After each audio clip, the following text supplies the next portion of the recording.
Welcome back to the Washington State Board of Regents meeting. We're going to get started. We are running just a little bit behind today. We have so much really good content to cover.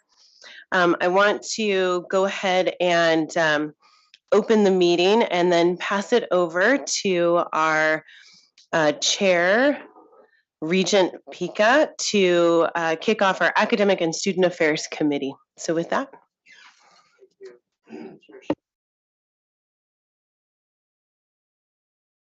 Student Affairs Committee meeting, and just as a reminder, we're broadcasting this live on YouTube, which can be accessed through the link on the Board of Regents website. I'll introduce the first future action item. There's 4 items we need to cover today. The Northwest Commission on Colleges and Universities Year 6 Accreditation Report, which is going to be presented by WSU Provost Elizabeth Chilton and Associate Vice President of Health Sciences, Craig Parks. Thank you. So in your packet, you have an overview. Our accrediting body, the NWCCU, has just started a new requirement of a 6-year review. Typically before this, and Craig Parks can say a little more about this, but we had a 3rd-year review and a 7-year comprehensive review. They've initiated the 6th-year review so that way, if there are any significant changes or concerns, they can be dealt with before the full site visit in the 7th year. And so this is the first time that we've done this. And Craig Parks is our accreditation liaison officer, a role that he has served in since our last accreditation, certainly since the 3rd year, right, Craig? And so what we have for you, this is I believe this is a future action item, because we are going to be asking you to approve it in, I'm just looking at my agenda here. We're going to be asking you to approve it. The timeline is in the packet there, but in the November meeting.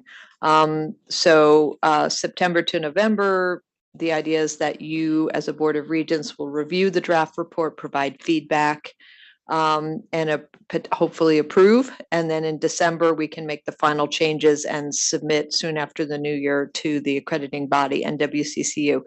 The 6-year review does not include an in-person site visit, but that would be for the next 7-year review, which would be in 2025. So Craig, would you say a little bit more about fill in the blanks that I've left here and correct anything I've said that's not correct? I will. Thank you, Elizabeth. And hello, everybody. So the Provost Chilton has accurately described it. In years past, we had to submit one comprehensive, all-encompassing self-study in advance of the Year 7 site visit. What we now have to do is support in 2 parts. The report that you have covers our policies and finances and resources, follows a strict template, including for each section a checklist of evidence that we are required to submit. And I will tell you that the evidence proper is not part of your report. We'll compile that when it's as close as possible to the time that we will submit it. This report is due to NWCCU by March of 2024. As Provost Chilton points out, we will not have a site visit for this, but in June of 24, I will attend the NWCCU Board of Commissioners meeting, at which they'll discuss this report and I will answer any questions that they might have. If they have concerns about anything in this report, we'll be informed of such and asked to demonstrate some initial steps towards improvement by the time of the site visit, which will be right now in April of 25. We'll come to you again 1 year from now with the second half of the report, which will focus on our mission fulfillment and academic accomplishment. There's no need for me to say anything about that right now, other than that we are just starting to work on that this month. And that one will be a little more challenging to pull together, again, for reasons that I don't need to go into here. Mhm. But I think that's all that I have. Craig, just to ask a question, so we will also a year from now be asking for the Board of Regents to identify which of its members would participate in the site visit in the spring of 25, correct? Correct. Thank you.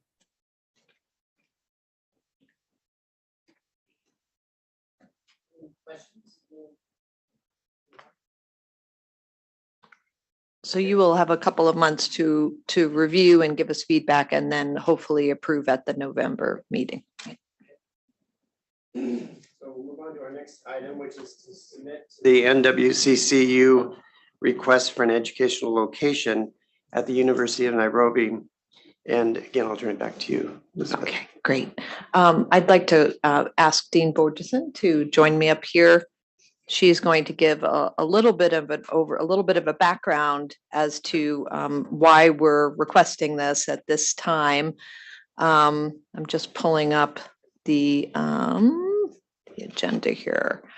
So my understanding is that this is the what we're asking the Board of Regents to do with this motion.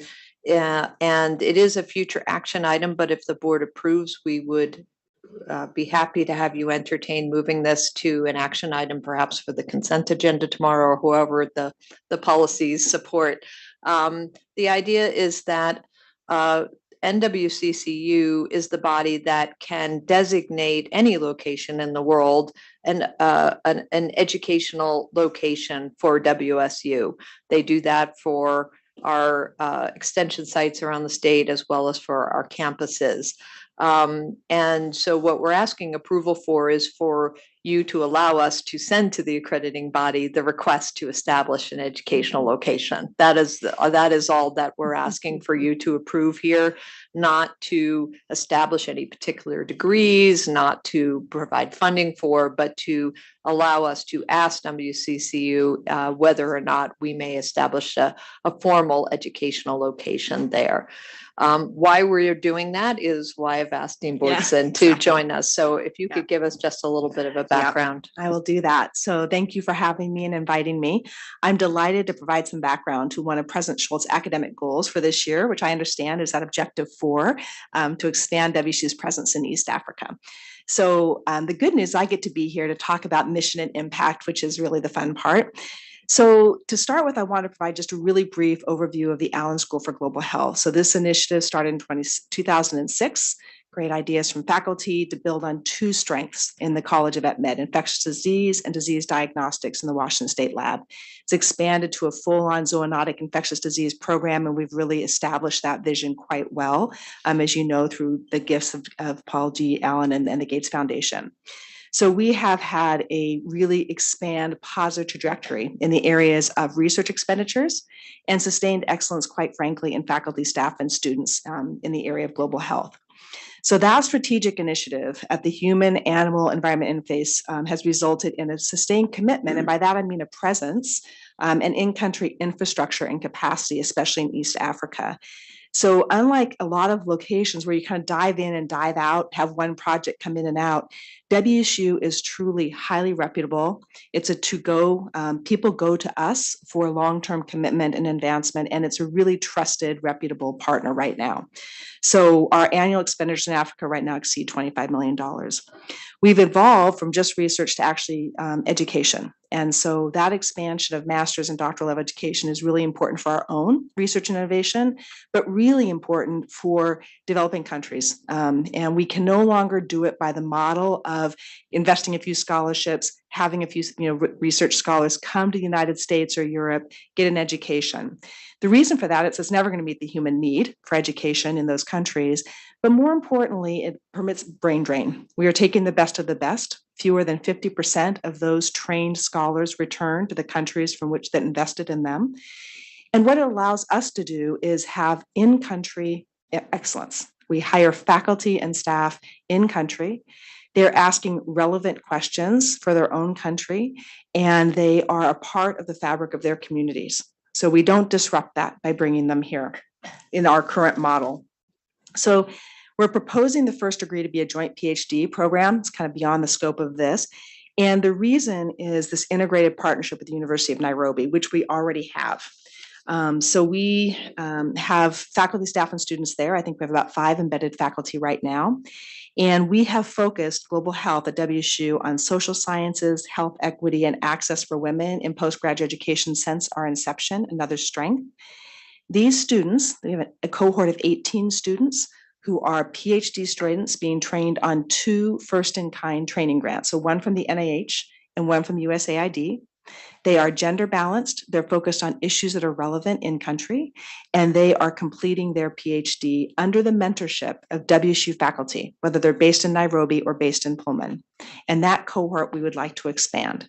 But for these scientists and for more that are coming, it is a significant, sustainable, it's an achievement for them to have this aspirational R1 institution as part of their education. And quite frankly, it is success for us as well. We get credit for all that we're doing in these amazing programs that are funded externally right now.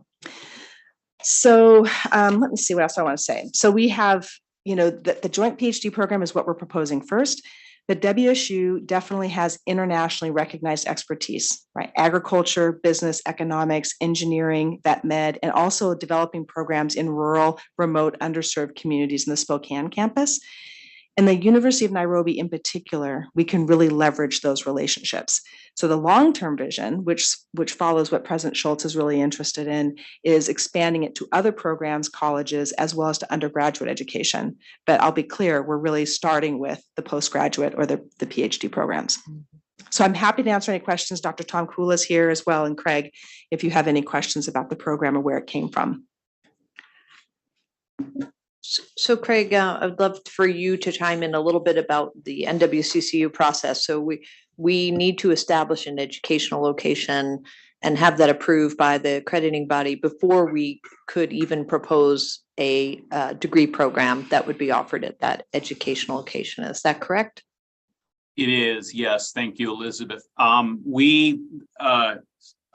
we first have to get Nairobi in our federal file as a site for which we are approved to offer education broadly defined. If we were to send to them a request to extend the degree to Nairobi, their response would be Nairobi is not a WSU site, and they would return it to us. So we have to do this first. The proposal that you all have follows a template that NWCCU provides for requests like this. It addresses all of the information that they need in order to make a judgment. What they are looking for in this proposal, this may sound a bit cavalier, but it is the way that it is. They're looking for evidence that we understand what we are taking on by offering education at an international location. There have been major public institutions in the U.S. have a mixed record of success to date working overseas. And this template was developed to help improve that, quite honestly. You may notice in a couple of the sections in the report, it may seem like the discussion is not terribly detailed, but that's by design and by request from NWCCU. It is possible that they could want to do a site visit before they approve. I don't believe that will happen because President Schultz has been there. He has seen the teaching facilities. He provided the information for the section of the report on the quality of the facilities. And so because of that, I don't think they're going to want to do that. Also, I have met with NWCCU 3 separate times to talk about our interests, the most recent being a couple days ago. And so they know that this is coming. I've chatted with them in great detail about what we want to do and why we want to do it. And so I feel quite confident that they are going to be supportive of this. The only other point I will note is that, well, two points to note. First, once it is approved, the approval is in perpetuity.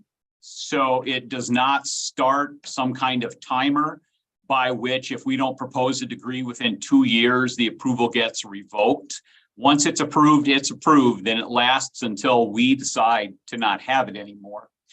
Secondly, when we do propose the first degree after it is approved, it is the only degree that we can offer there for the first 3 years. It's almost probationary.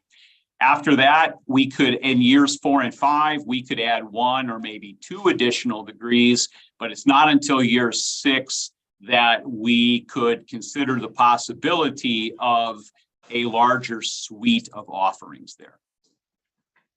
Thank you. Craig, for the degrees that will be possibly added, will they be joint degrees with the University of Nairobi, or will they just be WSU degrees? Because I know we've been doing some joint degree work, at least I've understood we doing joint degree work with them. Oh, Dory, okay. Yeah. I wasn't sure.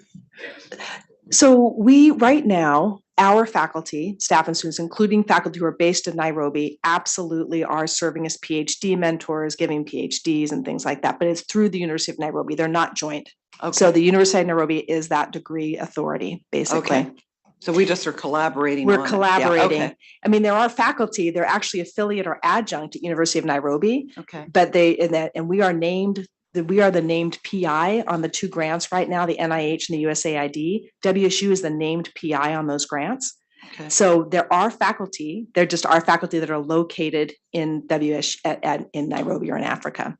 Am I Okay. saying that accurately enough? Yes. Yeah. Perfect. Yeah. Okay. Yeah. That sounds great. I think it's a great program. So It's an amazing program. Yeah. And honestly, it's very novel. Mhm. It's just so unusual to try to do this in a country where you can ask the questions that are relevant for the people in the communities. well, and it's a place we've been working over there Yep. for quite some Yep. time and doing really great work. And it's obviously been very well recognized by funding agencies Yep. as well. So Yeah, absolutely. No, it's a really, really wonderful model. The only thing I would add, Craig, is I don't know if you guys have joint degrees otherwhere, like the Carson College of Business or something like that. But to my knowledge, for East Africa, this would be the first. okay. Yeah, and it would ultimately be up to us how we want to structure those degrees. And WCCU won't require that they be joint or prohibit them from being joint. That'll be our request.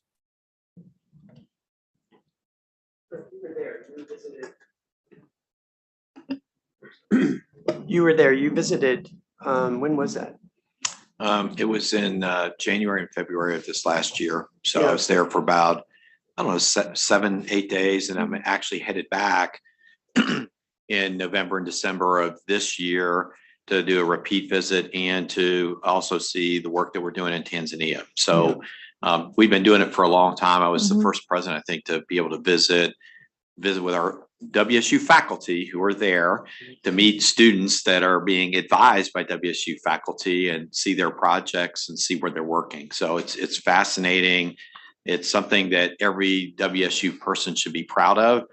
And I think several times we talk about the need to be unique and to try and do things differently. This is unique, and we're trying to do things differently, and we're building on a strength. Mhm. And I think you tie all that together. That's why this makes so much sense. Great. So our question is, are we comfortable going forward from future to an action item tomorrow? Correct. Yeah. Yes. So, Regent Pika, I just have a quick question. So I understand the noble effort and the why. These work and really understanding the socioeconomic impact. So we've done this all with economics, and we're looking at, other colleges that are looking at health disparities and the kind of the social aspects. So for me, it fits really well with our land grant mission. Sometimes I think their community health and our community health should be talking a little bit more, how to do it a little bit better, perhaps. other questions? Just one more question. We talk a lot about the amplification of the incredible and impactful work that's being done, and it's hard not to just want to jump on the airplane and head over Yeah. and just be a part of it Yeah. and to see You the can do work that. that's being done. Okay, you said that I could, so. I'm curious about, so this will be a degree that isn't a WSU degree. So is that correct? No, not really. It's extending our own PhD in biomedical sciences. So we have that degree in biomedical sciences here. So there will be core courses that will be shared, deconstruction of research, ethics, all those kinds of things that can be taught by WSU faculty there. Or they even could do it through hybrid learning, which we've done pretty well as a university.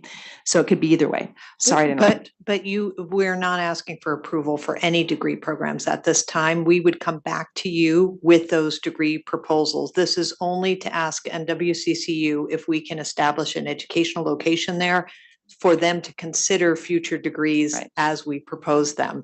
And so we would come back to you as we do for all new degree programs, so you would have the actual proposal. Which would probably be the next step in order Correct. to expand this, to Right. then be able to share an awesome Yes. story about our ability to have a WSU presence. Yeah. Yes. Yeah. Thank you. Perfect. Keep up the great work. Yes. So Thank you. Regent, because you answer your question, I see no reason to delay this and by keeping it a future action item. I would be in favor of making it an action item tomorrow. Terrific. Others?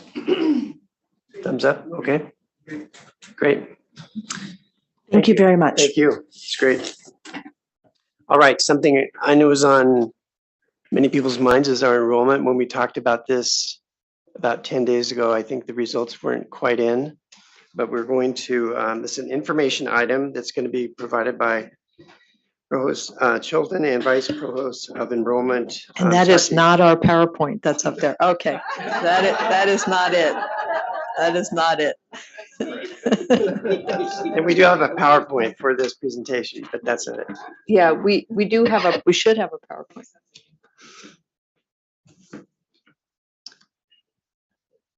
I see clicking going on, so I think it's coming. There we go. Absolutely. Okay. So if you go to the next slide, please. Oh, we have the clicker. We got the power. There we go. So for today, we're here to give you an update, of course, on admissions and enrollment for fall 23. But I also, beyond the numbers, what's really important is for Saichi and I to let you know of the many different things we're doing across the system to improve both enrollment and retention at WSU. So I don't want to just get too immersed in the numbers, but the numbers tell some encouraging stories. So I'm going to turn the first part of this presentation over to Saichi. So here's your All clicker. right. Thanks, Elizabeth, and good afternoon.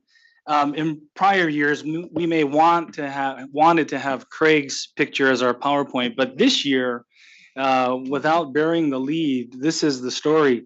So first year students increased 6.5%. This is the largest incoming class since 2019. And the amount of work that went into this across the system, enrollment folks, faculty meeting with students all year, working all the way through orientation and enrollment, it really paid off. We're really pleased to see this. And we're going to talk a little more in detail about what it looks like on the campus. But overall, system-wide, we haven't seen an incoming class like this since before the pandemic. Thank you. I hope it changed. Did it change to the system? Yeah. So here's where the news isn't so good. We're still behind as a system. We're about 3.8% behind where we were a year ago. But for those of you who were in the room a year ago, I had the displeasure of telling you we were 7.7% behind from the previous year. So we've cut it in half. We're moving in the right direction. I think we have things in place and we'll build on it in cycle 24, which we'll also talk about. But we're moving in the right direction. And I think this is a really big step. The other thing that this number reflects is we've had the two largest graduating classes at WSU in the past 2 springs. Now, they were also the 2 largest incoming classes in 18 and 19, which is why we're always excited about the large incoming class, because it's a bubble that moves through the system for 4 or 4.5 years, bringing with it sort of the large enrollment we're looking for. So part of this story is that we're now seeing that large incoming class of 19 making its way out. Yeah. So Judy, to your question earlier, this is sort of a success of graduating those students. So we want them to graduate, but on the other hand, when they do, it actually, our total enrollment reflects that. So. There you go. In Nairobi.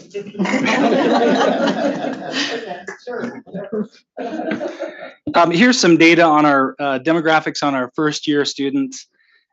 Positive in all categories except Washington residents. And this was an interesting find. So we're about 0.5% from where we were a year ago. Something to keep an eye on. I'm not going to lose sleep over 0.5%, but it is Washington. And so that caused me to have some conversations with my team. And one of the things that's probably sitting behind Washington students is the overall drop in college going from high school directly to post-secondary. Washington had one of the largest drops since the pandemic, double digits. It's about 10%. That's something we all have to keep an eye on. The chancellor has actually raised this with me in a meeting yesterday with the president. WSU has a part to play in this. All of post-secondary ed has a part to play.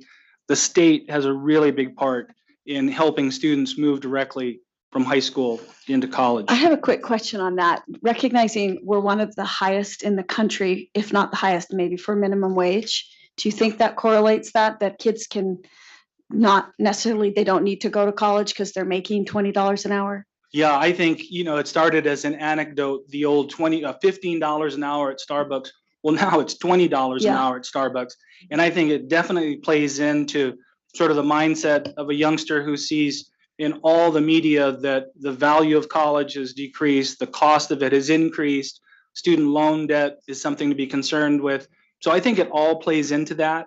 And that's why the conversation yesterday, I think, really, it's not just a WSU thing. It is really a post-secondary ed thing in the state of Washington.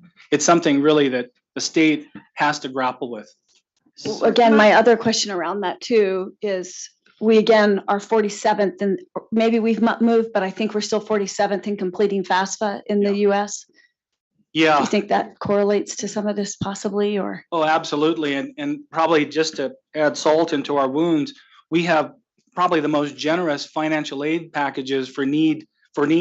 So students who have demonstrated financial need can go to school in the state of Washington, far better than all the other states. So that is really, talk about a conundrum that we've got to sort of get our hands around.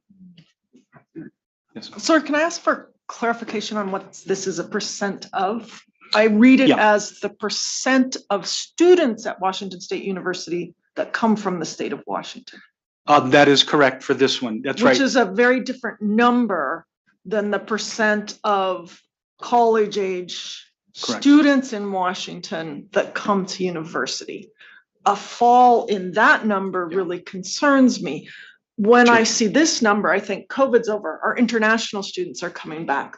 We're doing a great job in recruiting students from outside the state, which helps our bottom line a lot. So I'm a little confused about the concern that this is negative right now, especially coming out of COVID when there's now more mobility in our students again. And because it isn't the number of Washington residents that are coming, college age residents that are coming to university. Correct? This is the number of Washington residents who are new first-year students to WSU. It's a percent of first-year students that are Washington residents. Correct. So all this is saying is we've recruited outside well. It might be one of the things it's saying. Yeah, I think also though that it's the only demographic category that we saw any decrease in. And I think I said this, I'm not losing sleep over 0.5%. My sense is though, understanding the bigger picture of Washington, that students who graduate no longer go to college at even 50%. But I can ask if that's what this is measuring. No, my comments are to the larger context of college going. Right, Absolutely. and I'm equally concerned about that, but I guess I'm querying if that's what this is measuring, because to me it's not. No, this is only first year coming in, what it looks like for the actual class of students. On that, these are all system-wide. Are there certain campuses where you, get to that. okay, then I will hold my question. Yeah. We'll look at some data on all the campuses. We won't drill into all the demographic data, but we'll talk about campuses. And I should also point out that we will share this PowerPoint and the appendices, which does drill down even further into each campus and system in those funnels that you're used to seeing. So we'll share this now that these numbers are official. Can I ask just one follow-up question? Are you also looking at ages? I think senior group, like maybe even my age group, might be another demographic that we start to look at just as we start to think about enrollment. So, but I know we think residential housing, we think, anyway, I'm just curious if that's part of our filter as we start to think about who we're attracting and at what campus. In particular, some campuses attract different ages. So just curious about that. Yeah, we do, Regent. We would call them a number of things, or we would label them a number of things, safe to use that term, but students with some college and no degree, non-traditional, students who are coming back to WSU, all of those are inclusive. I mean, those are all populations that we look at. We also understand those are populations that we really have to pay attention to, because even though our high school numbers look pretty good, even going into the cliff here, the enrollment cliff, we have to broaden sort of our appeal to students or to people in Washington. And adults with some college and no degree is really a large population in this state. All right, so now these are the demographics of transfer students. And again, here too, we did see some declines. Obviously, the enrollment decline in transfer students is troubling. I think for 2 years, I told you, until the community colleges come back fully in person and return to sort of their pre-pandemic levels, we're always going to be impacted. We're downstream. 80+% of our transfer students come from Washington community colleges. Well, they're coming back. Maybe not completely 100% in person, but they're making some gains. And we need to step up and make sure that we're meeting them where they're at. We have the right programs. Do we have pathways in place to help them make it into WSU? I mean, those are all things that we're going to be concerned with over the next year. I think here too, though, the good news is low income students, we've attracted now in this class, 50% of the incoming transfer class would be qualified as low income. I think first generation, we keep making gains in there as well. Students of color, we lost a little ground here. But again, I think the drop isn't concerning. I think we can figure this out as we move ahead. And I think if we can increase transfer activity, we'll bolster the demographics that we see as well. Another question on that transfer student piece. I recognize community colleges enrollments are down, but again, I go back to there's a large push for students to do a 2-year degree in more of those trade applications. Yeah. So are you monitoring or seeing career pathways for somebody with a 2-year degree? Because there's certainly a focus on trying to get individuals who are going to get, a mechanical certification or some kind of trade certification, not looking to pursue higher, like the next, step, if you will. So are you evaluating that? Yeah, in fact, that was the group that probably was hit the hardest during the middle of the pandemic. They lost the most enrollment, but that's also the one that's probably coming back the fastest. And so that does, that's terminal for those students. That is a concern, but if that's their that's their career trajectory, that's good for the state. We need to make sure we're working with students who are looking to move on to 4-year, but it is becoming more attractive. I think they've rebounded faster than students coming through looking for a again, I think associate. it's where the storytelling for WSU can perhaps be a bit more amplified on skilled trade, that you're not just coming, Sure. For a 4-year degree, that perhaps might be a little more nebulous and not as tangible, of how you put that skilled labor or skilled degree on a greater pathway of perhaps you are wanting to be in the trades, but you're also wanting a finance degree to couple that, right? Or round that out, of how we recruit for those types of things. Thank you. All right, this is the data by campus, and I'm not going to go through each cell, but in looking at this, this is the first time I get to tell you this statement. All campuses increased first-year enrollment from the previous year. For two falls that I've presented to you, I have not been able to say that. I think it's worth pointing out there are a couple of campuses that really did a great job in attracting not only first year, but also their transfer students. And by name, Everett did a great job with their transfer students. I mean, that's what they're designed for. But Alex Taddeo up there, I think, did a terrific job of focusing on that. I think in the Tri-Cities, I think the Tri-Cities was always close over the last couple of years. They were always the only campus with one or two more transfer students. I think Jamie Owens there really solidified and took it to the next level. And you see they increased in both first year and transfer students. But to me, the takeaway is all the campuses had more first year students this year than they did last year. And again, that just goes to the work that they're doing and the work across the system by a lot of people.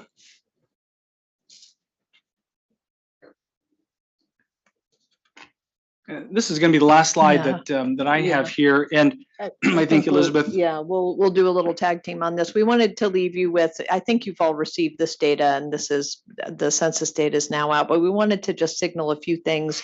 You've heard Saichi speak before about the System Enrollment Council. It's the first time, I believe, in WSU's history that we're thinking about enrollment really on that system level. And he can say a little bit more about how that's continuing to develop, but we're paying attention to enrollment at all the campuses. And, some of the things we've done over the past couple of years, as you know, we eliminated the SAT and ACT requirement for admission. That has increased the funnel of where that was a barrier for some students, either financially to take the test or because they thought it would count against them. We've, of course, this is the first year we've engaged with the Common App, which allows students to apply to WSU among other schools. We had our own proprietary admissions process previous to this, and that created its own barrier. I would love for Saichi to talk about the next two. One is a guaranteed admission program that we just launched in the fall of 2022 with some of our public high schools in the state. Saichi is also exploring a top 10% initiative. This is one that a number of schools around the country are exploring as an alternative to race-based admissions in the wake of affirmative action, where they're saying, well, if we take the top 10% of every public high school in the state, we will get a much more diverse pool of applicants. And so I asked Saichi, could we do something like this? How many students is that? It's about 6,000 as it ends up. And how would we get the names of those students? And could we fundraise so that we could not only offer them admission, but also potentially offer them funding to come to WSU? So do you want to talk about those two, both the GAP and the 10%? Yep. So the guaranteed admission program, about 2 years ago, it was an idea that came out of the Council of Presidents. The 5 universities have worked on it for about 2 years. We actually renamed it this summer. It's called the Washington Guaranteed Admission Program. And 16 schools, high schools, wanted to participate a year and a half to 2 years ago. Today, I just saw a note where the 81st school signed up. So the reach of this is finally getting to where we believe we want it to be. It'll help hundreds, if not thousands, of students sort of look into higher ed. And in fact, all the regional publics are part of it. WSU is the only R1. Seattle-Tacoma actually did join this past spring as well. But we have great hopes for this, reaching schools that maybe we haven't had much of an impact in. The top 10% guaranteed admission program, as Elizabeth said, top 10% by high school. We've talked to a couple of different states that have started this. UT, Texas has had this for 20 plus years. Theirs is now a 6% program, in fact. And we've talked to schools that are just starting it. South Carolina is just starting their program. Tennessee just announced, I think, this week. And so we're doing our due diligence, see what it would look like, see if there's some kind of financial incentive we can add to it. but we believe it'll help us get to all corners of the state, maybe parts of the state that we haven't been a part of much, or that maybe they haven't been a part of us. So it holds some promise that I think we need to look at. And then final thing, before we just open it up to your questions, is that of course, part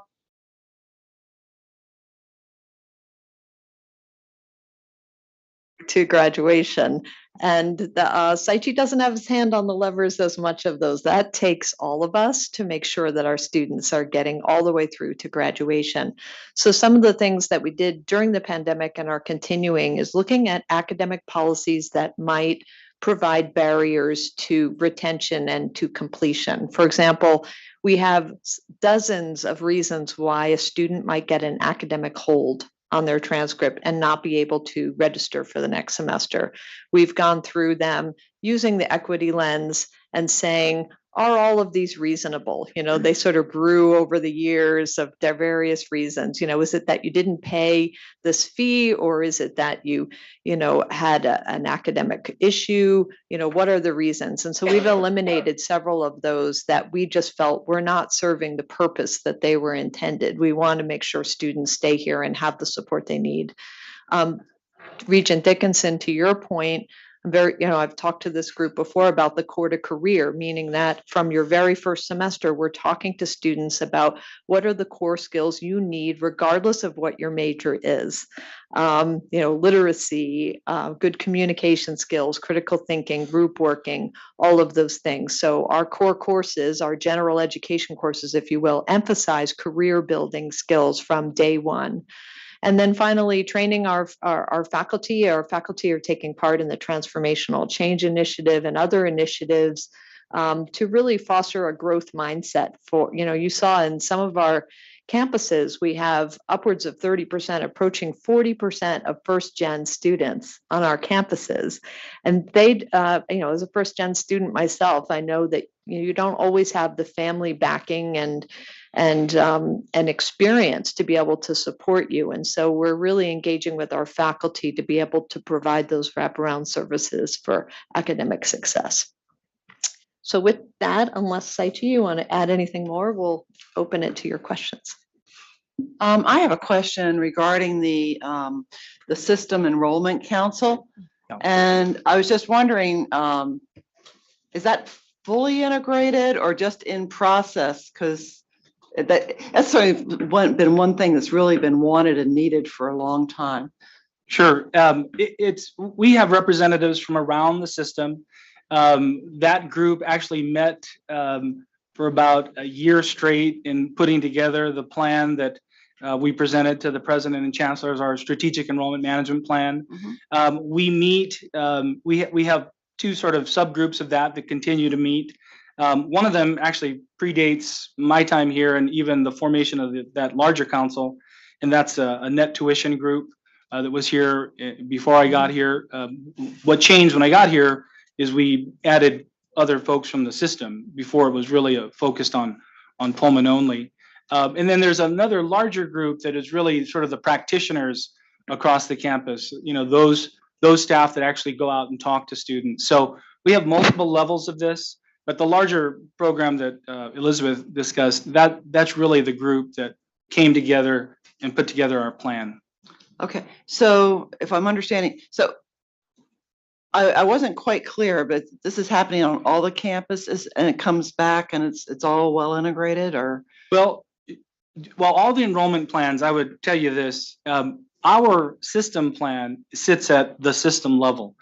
What the campuses are trying to do on their level, we want it to work up into ours, but there is a distance that is created by my role as the system provost. Mm-hmm. I'm not going to go into Vancouver and say, these are the high schools you should visit. These are the relationships you need to build. That's what Laurel Ray and Dominic Van, that's what they do. And in coordination with all of us, we understand what they're doing.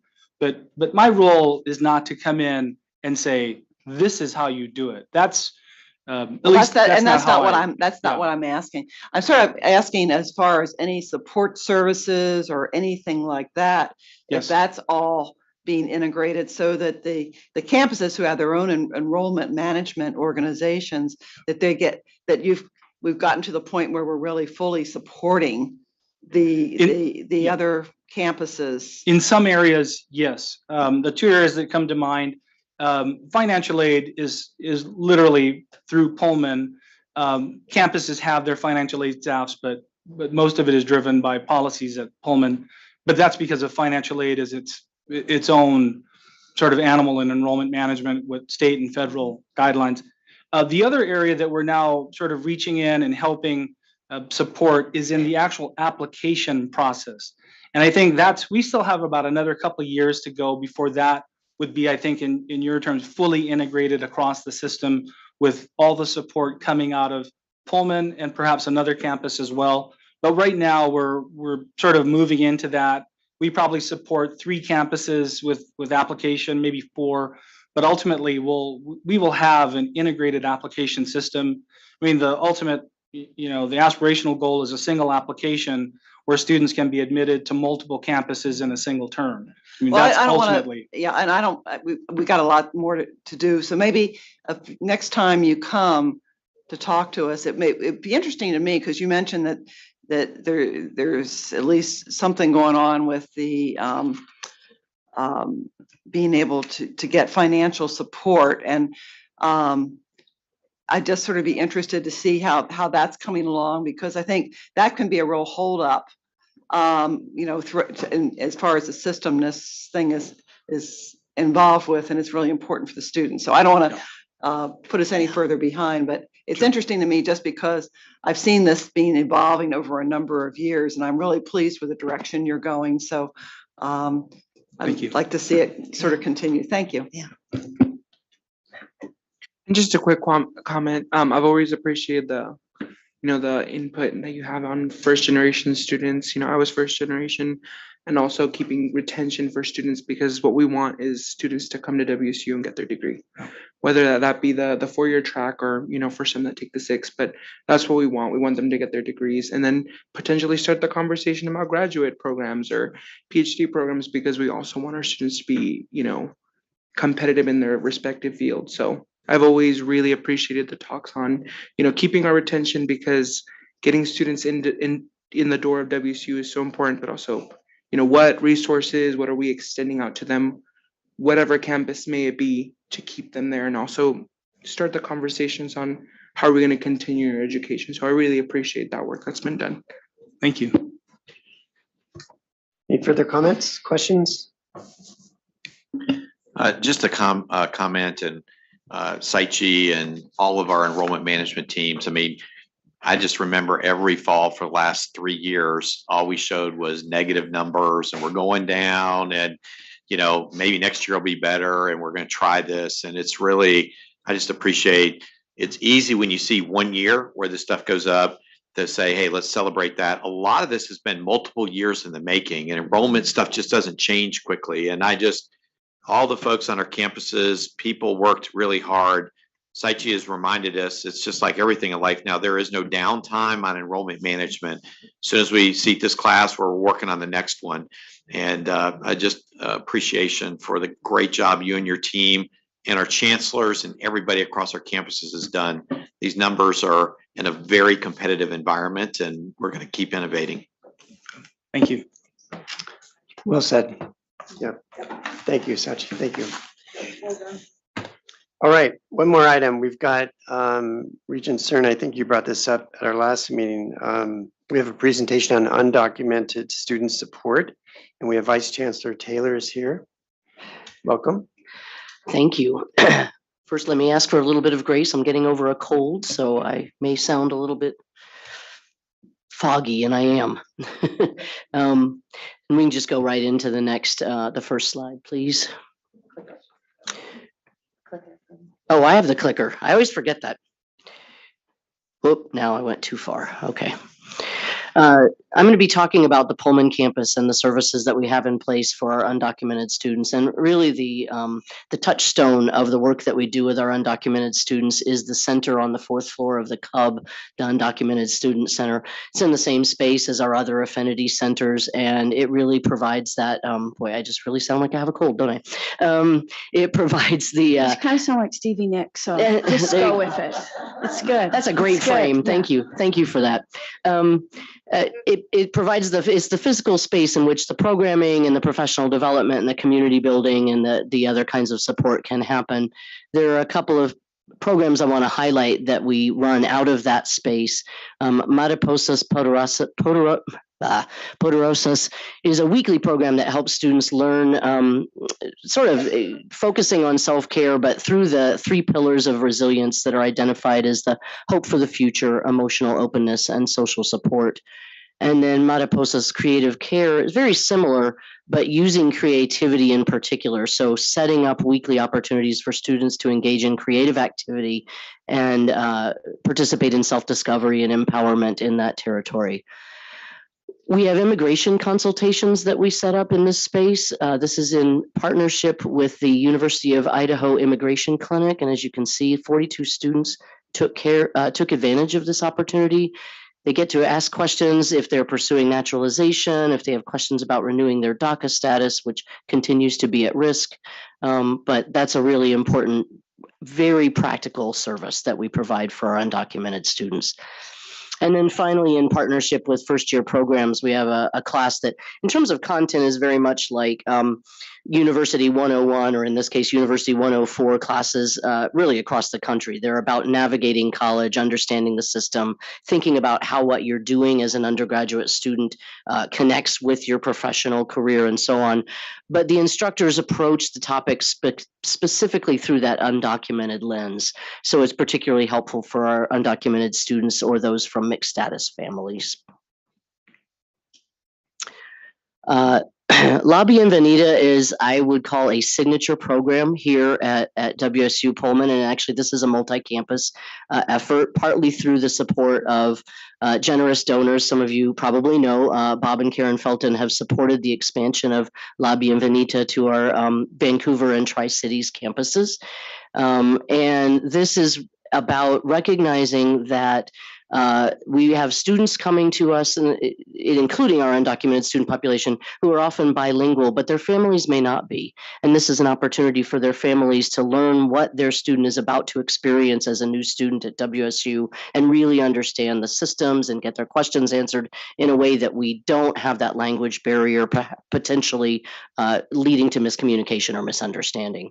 We're in year 2 of the 3-year gift from the Feltons. I think Tri-Cities is ready to sort of run with this on their own, as is Pullman, and Vancouver is currently evaluating the impact on their particular student population.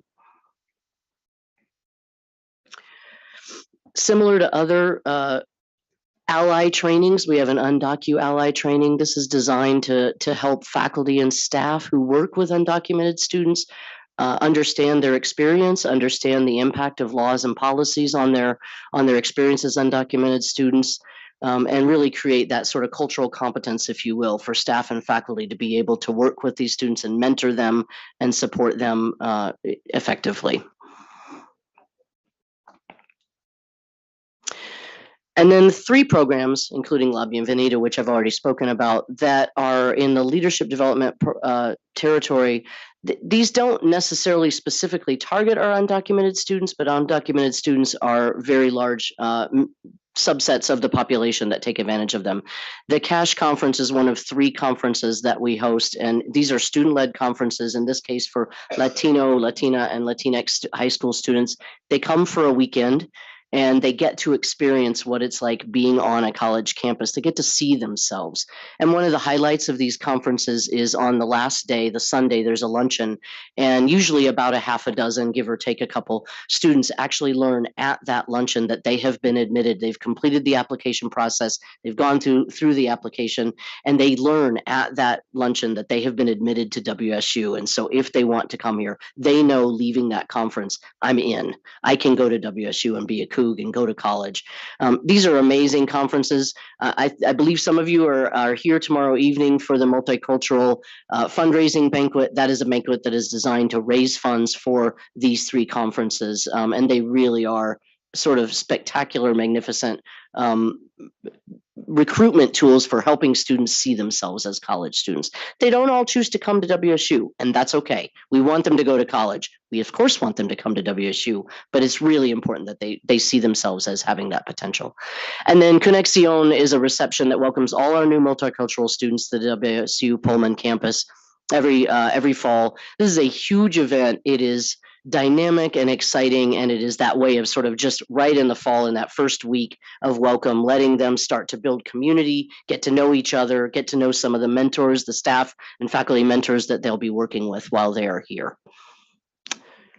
And with that, I will open it up for any questions that anyone may have.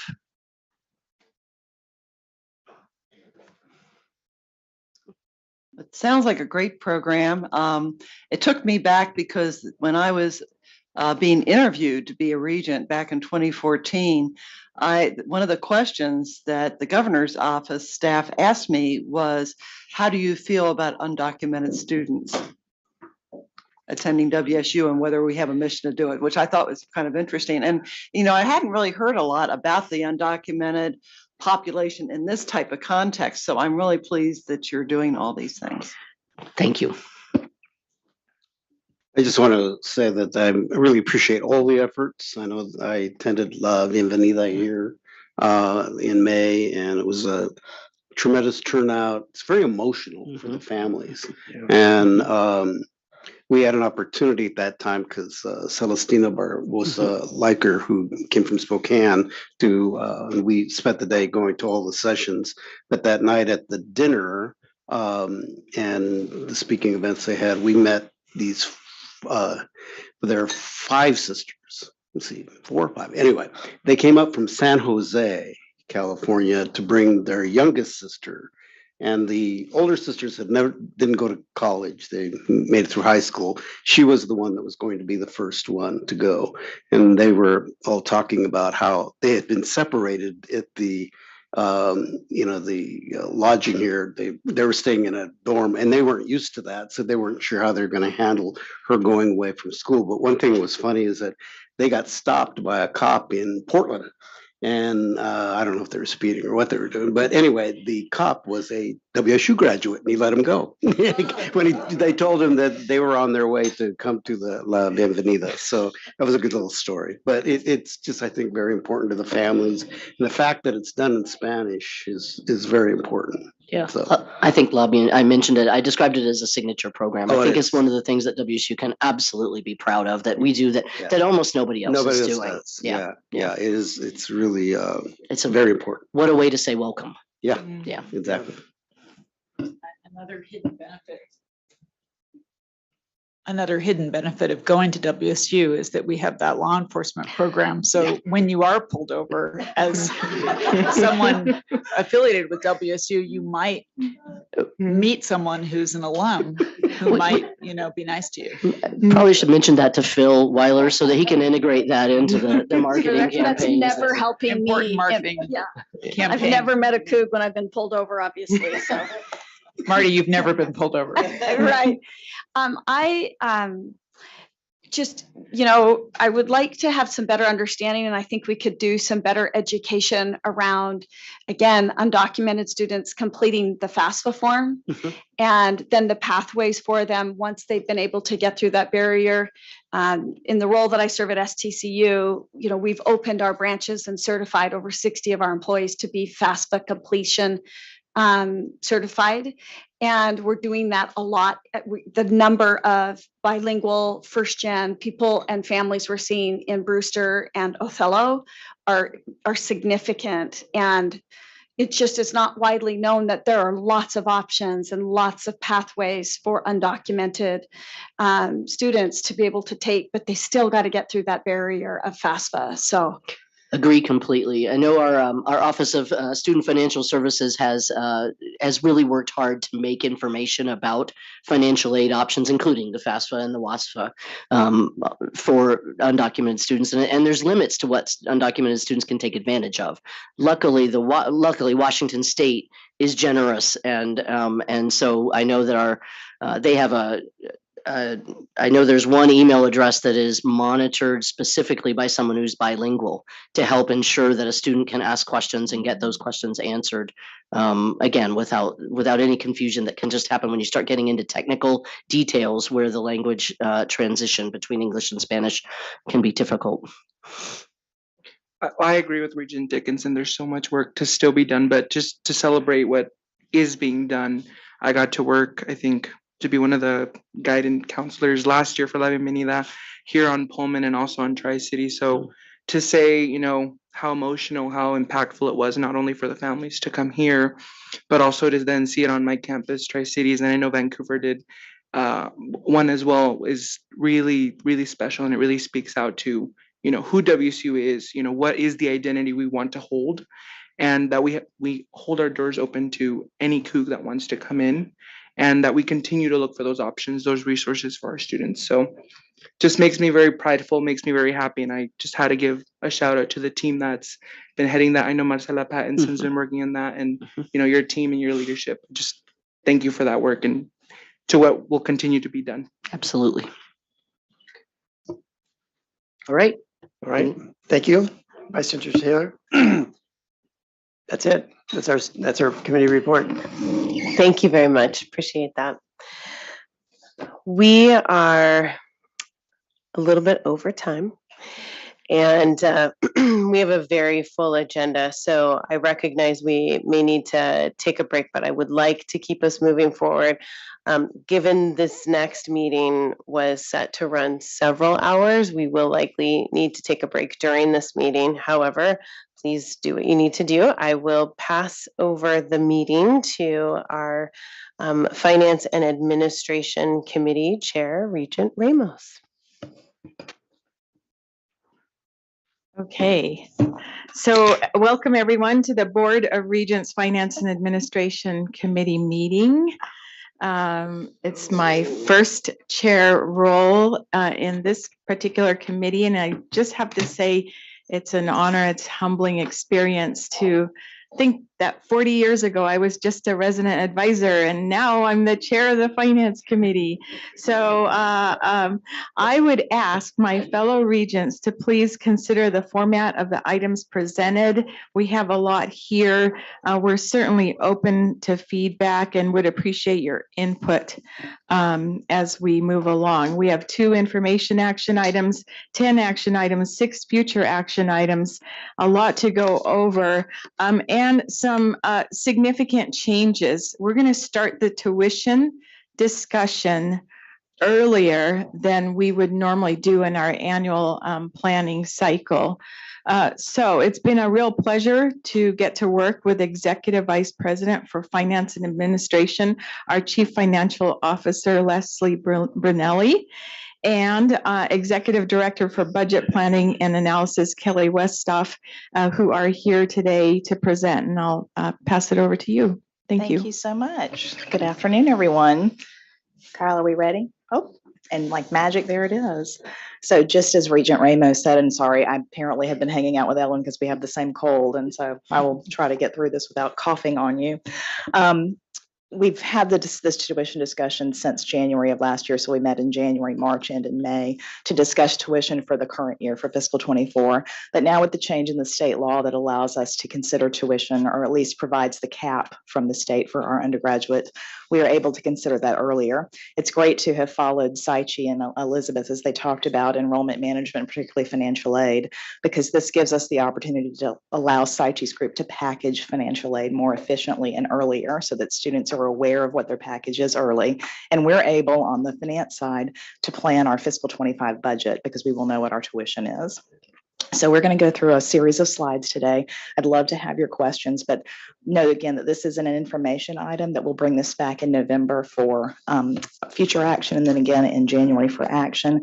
We'd also like to consider, and Regent Ramos will speak to this, is there a larger discussion to be had around tuition and what that means for Washington State University? Because of course we are very concerned about the affordability for our resident students. And I think it's great again to have followed Saichi because he brought up how impactful the merit-based or the need-based aid is in Washington, and the lack of our students' ability to take advantage of that because they're not filling out either the WASP or the FAFSA.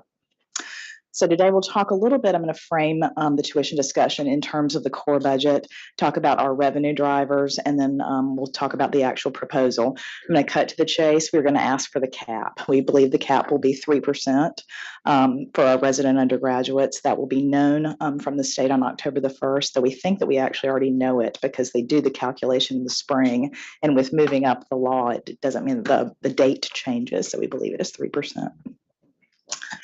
Some place framing about the operating budget. You know, we are a $1.2 billion enterprise, but approximately half of that is core funds.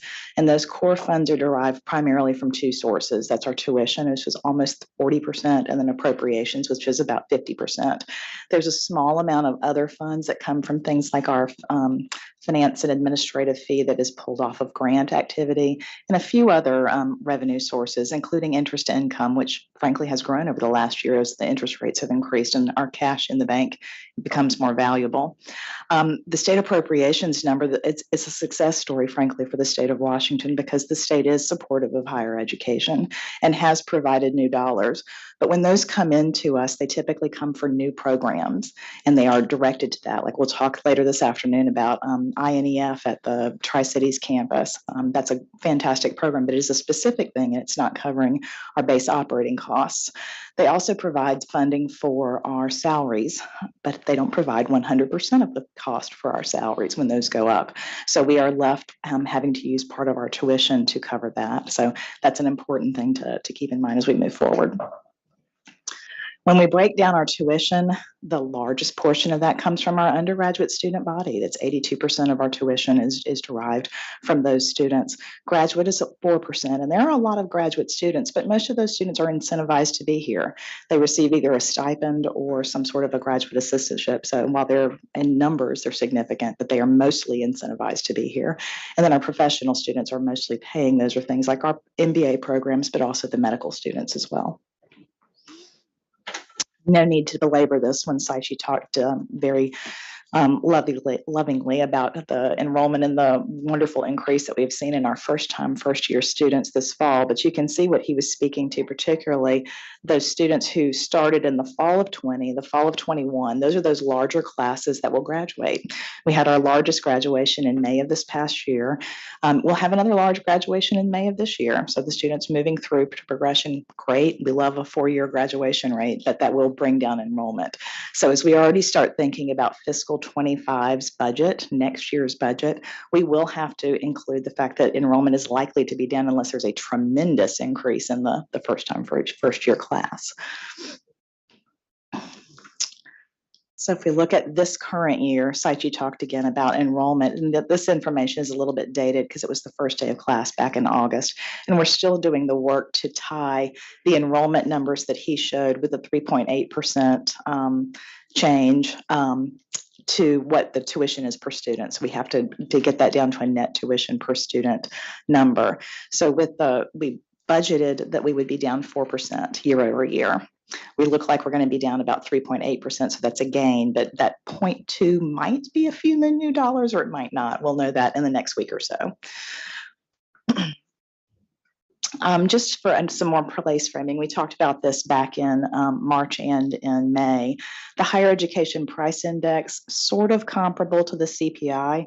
And if you've followed the news lately, last week, the CPI actually went up again, but the higher education price index went down again. They're not always in lockstep with each other because the higher education price index is based on what we'll call the market basket of goods for higher education. So it's impacted significantly by wages, but also by things like utilities. Also, goods and services that we would purchase that maybe others don't, like lab supplies or library books, those types of things. So it's not quite as volatile as the CPI, but it has come down over the last year. You'll see it's bubbling around 4.4%. That number gets locked in December when the final number for the year is released. If you compare the higher education price index to where we have targeted our undergraduate tuition rate increase over the last several years, the numbers on the bottom for place framing are our tuition. The crimson bar across the top is where HEPI was. So you'll see where we are for fiscal 23 at the 4.4%. The prior year, we had a 2.4% tuition increase. This past year, we had a 2.5. The big dip, I want to make sure that we all understand that, was when the state of Washington had us reduce our tuition by 5% in one year and then 10% in the next year. But they provided the funding to do that. That's what's really important there. And then since fiscal 18, we've been around the HEPI numbers, except for course for when it was at its highest mark in 20 years at 5.2% back in fiscal 22. So just to get some perspective, that's our tuition laid over where HEPI has been. And this is just for graphically to show you what the difference in that would look like if our tuition dating all the way back to fiscal 14 had kept pace with HEPI. The crimson numbers are what our tuition is currently. The gray numbers are what our tuition would be, just pulling that out all the way. So we've not clearly kept pace. It's just not to say that's what our tuition should be. That's just a number to show you where it could have been if we had just kept up with inflation. And I have the same information here for the non-residents, but I'm not going to belabor the discussion there. All right, I think that this group knows well your tuition setting authority is given to you by the legislature, RCW, they're listed. The cap that comes out is only for the undergraduates, so do know that it is a cap intended to protect the undergraduate students from excessive tuition increases. It's based on 14 years of the average median wage, so it's a long look back.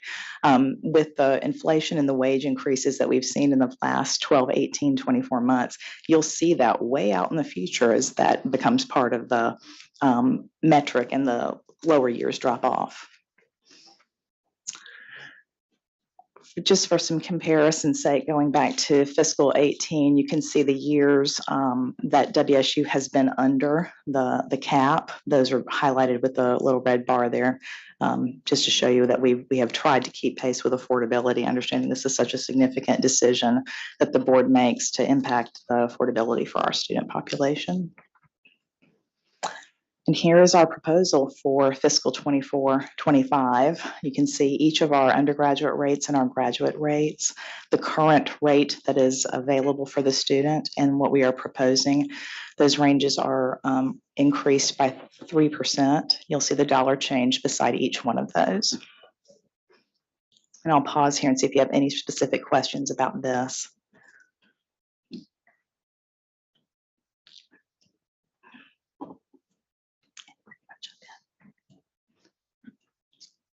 For our professional rates, we ask our colleges where their tuitions need to be for the next year to meet their needs. PharmD has requested a 3.4% increase in their resident tuition and no increase in the non-resident. You will remember that is the same thing that they did in the prior year. The College of Medicine is requesting a 3% tuition increase. Down below, this is one of our self-sustaining programs. Our applied economics degree is requesting a change in their rate of $17, which translates to a 2.6% increase.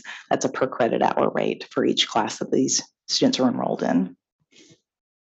Kelly, might you add anything about the other, that we have not received any requests from the other colleges or the other programs? Maybe just a word about process. So we do survey each of the professional schools that have a differential tuition rate to see what they would desire for the upcoming fiscal year. So these were the ones that responded with a desire to do so. Others have just made the decision, either they had an increase in the last year or have just for other reasons decided not to make a change. You'll note that the PharmD non-resident here does not reflect a change for next fiscal year. And you might remember remember that actually for this current year, they adopted a decrease in their non-resident rate. And so they're keeping that flat just as a tool for recruitment. It kind of happened late last year. So this will give them a full year to see really the impact of that reduction. But yeah, I think the others that have chosen not to were thoughtful about it and appreciate their attention to affordability in that decision. Thanks, Kelly. Again, this is the beginning of our process for developing the fiscal 25 budget, which even though this fiscal year just started, we're already thinking about next fiscal year.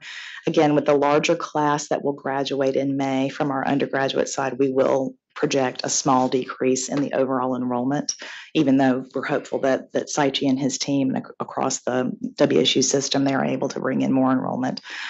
Without any rate increase, we are projecting that tuition will decrease by 3.2 million, which would bring our budget down. With the rate increase of 3%, the tuition is projected to bring in an additional $3 million. So there's a $5.8 million swing from no tuition to the tuition increase that we are proposing. Quick question. Sure. On the assumptions, have we thought about in your assumption scenario planning, have we thought at all about the Pac-12 situation and making those assumptions? Not insofar as how we think that will impact enrollment yet. And talking about the budget development, yes, significantly so, because there is going to be an impact. I was more talking about enrollment. You know, is Saichi still here? No. I'm not sure if he would chime in on that yet. I mean, we do think that it could be a factor in enrollment. I'm not sure that we have quantified what that means to not be in a Power 5 or in the Pac-12.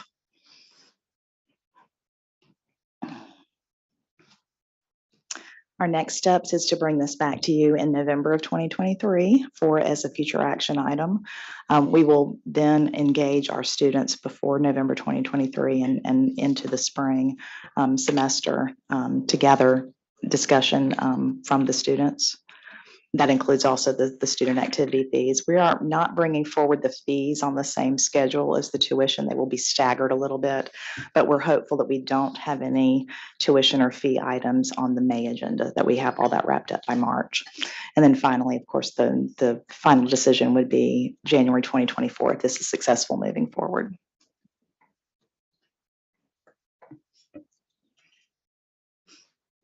Okay, so that's a significant timeline shift, but we're going to preserve the opportunity to have further discussions.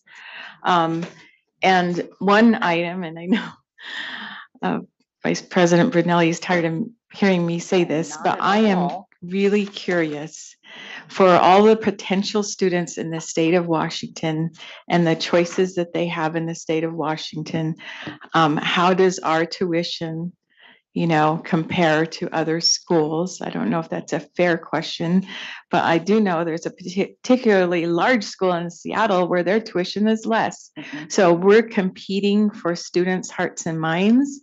And I guess with data-informed decisions, how are we going to strategically think about tuition?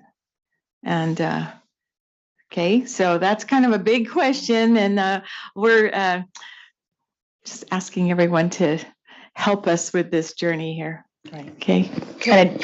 I was just going to add one thing, that I've been talking about with Saichi is to make sure we get the information about the actual cost, because only, I think it's about 40% of our students pay no tuition. And that's an important number to get out there. And even more, there's money being left on the table, either through federal or state aid through the State Promise Grant and others, because they don't fill out the FAFSA. So I do wish Saichi were still here, but that's something that we have been talking about. I think if you looked at our actual cost of attendance at WSU, it is lower than any of the schools you're referring to on the West Side. I am very confident of that. So we need to get that message out there. And use the tuition prices you're seeing here are for someone who's paying full freight and has no financial aid whatsoever. So that's just an important piece of it. Thank you, Elizabeth. And Saichi and Stephanie Kane provided that info to me yesterday. So several things. 37% of our undergraduate students, our resident undergraduate students, pay no tuition at all. That they didn't want to say an average student because there is no average student. If you took all of our undergraduates, the average tuition rate or the net tuition from each student is $5,989. So it's just below $6,000. So you see the large number for the yearly total. They are paying about $6,000. Another important metric I think to consider when we talk about affordability is how much our students are graduating with debt. So 50% of our students actually leave with debt when they leave the institution. And of those resident undergraduates, our average debt burden is $23,708, which is far below the national average, which is almost $30,000 now. So there are some affordability numbers, and we can gather certainly any comparable numbers that you'd like us to see. I think this discussion might be better seen if we move it into the Strategic Planning Committee back in November. I really appreciate the timeline moving up and the real quick bottom line of we're asking for 3%. So I think that's what's needed right now. And while I appreciate where we were last year and trying to always look at how to ensure that we're making our tuition affordable and the impacts are significant, as is our budget concerns right now. So thank you for moving this forward. I think this is a good path. Okay, great. Thank you. May I add one final thing, Regent Ramos. This is Kelly Westhoff's last Regents meeting. She is retiring at the end of the year and she won't be joining us in November. So I just wanted to let you know that Kelly will be departing soon. Wow. Thank you for that moment of embarrassment. I told her I'm going to embarrass you a bit. Thank you. Thank you, Leslie. Well, thank you for your service. Thank you. Okay, so with that, the next information item is an update on the athletics FY23 budget. And Athletic Director Pat Chun and Assistant Vice President for Business and Financial Services, John Harlow, are here today. Thank you again, Regent Ramos. I am going to turn it over to, which one of you wants this first? You go to John first. Okay, you're pointing at each other. Okay, John, all you. Let me get into my notes here amongst my 4-year-old's fingerprints, who was clearly drawing on my iPad last night, so I apologize for that. Thank you and good afternoon. Thanks so much for the opportunity to be here and to speak with you all again. Before we get into the FY23 numbers, if we could, we'll revisit a few fiscal oversight strategy items that we discussed back in June. First of which was the creation of a athletics budget manager position. This is a brand new position that will report to the athletics CFO. It is funded by Leslie Shop and Central Finance Administration. And the idea behind this position is additional support in reporting, analysis, internal budgetary communication to just bolster the set of eyes and the analysis that we have within the unit. That position is actively posted right now. It has been for 2 weeks. It will continue to be posted for the next at least 2 weeks, and we'll begin reviewing applications here shortly. So the second of which was a workday specific athletics training. We had our first session on August the 23rd. We had over 60 individuals that attended that. Pat attended that. We had head coaches, assistant coaches, support staff, a really broad and engaged group. We touched on specifically budgets to actual reporting specific to the athletics accounts in Workday. And we're going to look to have a second session here later in the fall. So both of those strategies were introduced back in June and prioritized to kind of help bolster the fiscal accountability and broaden the understanding of our daily financial transactions within the unit. So excited to see what both of those, how those are progressing as we move through FY24 here. But to get back to FY23, if I could, a disclaimer that these numbers are still subject to change. We're preparing for the audit now. We'll go through the audit and the books have not yet been closed. So just as a disclaimer as we go through there. Another reminder, at that time, we had also projected $11.5 million shortfall to budget. If you look in your package, you'll notice that we are projecting that to improve slightly since then. We're projecting a $10.9 million deficit, but again, that is subject to potentially change.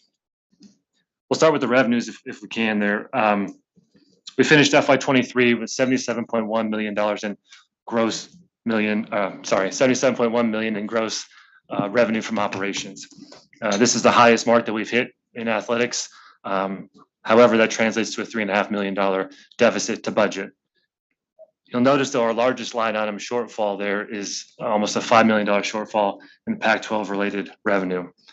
I point that out because had we hit our mark there in the Pac-12 distribution and fulfilled the schedules that were communicated to us, we would have landed the year with $1.5 million surplus on the revenue side. A lot of shoulda, coulda, woulda, as I understand in that statement, but I think it's significant to point out the success that we did have. We would have eclipsed the $80 million mark, which is significant for our operating revenue.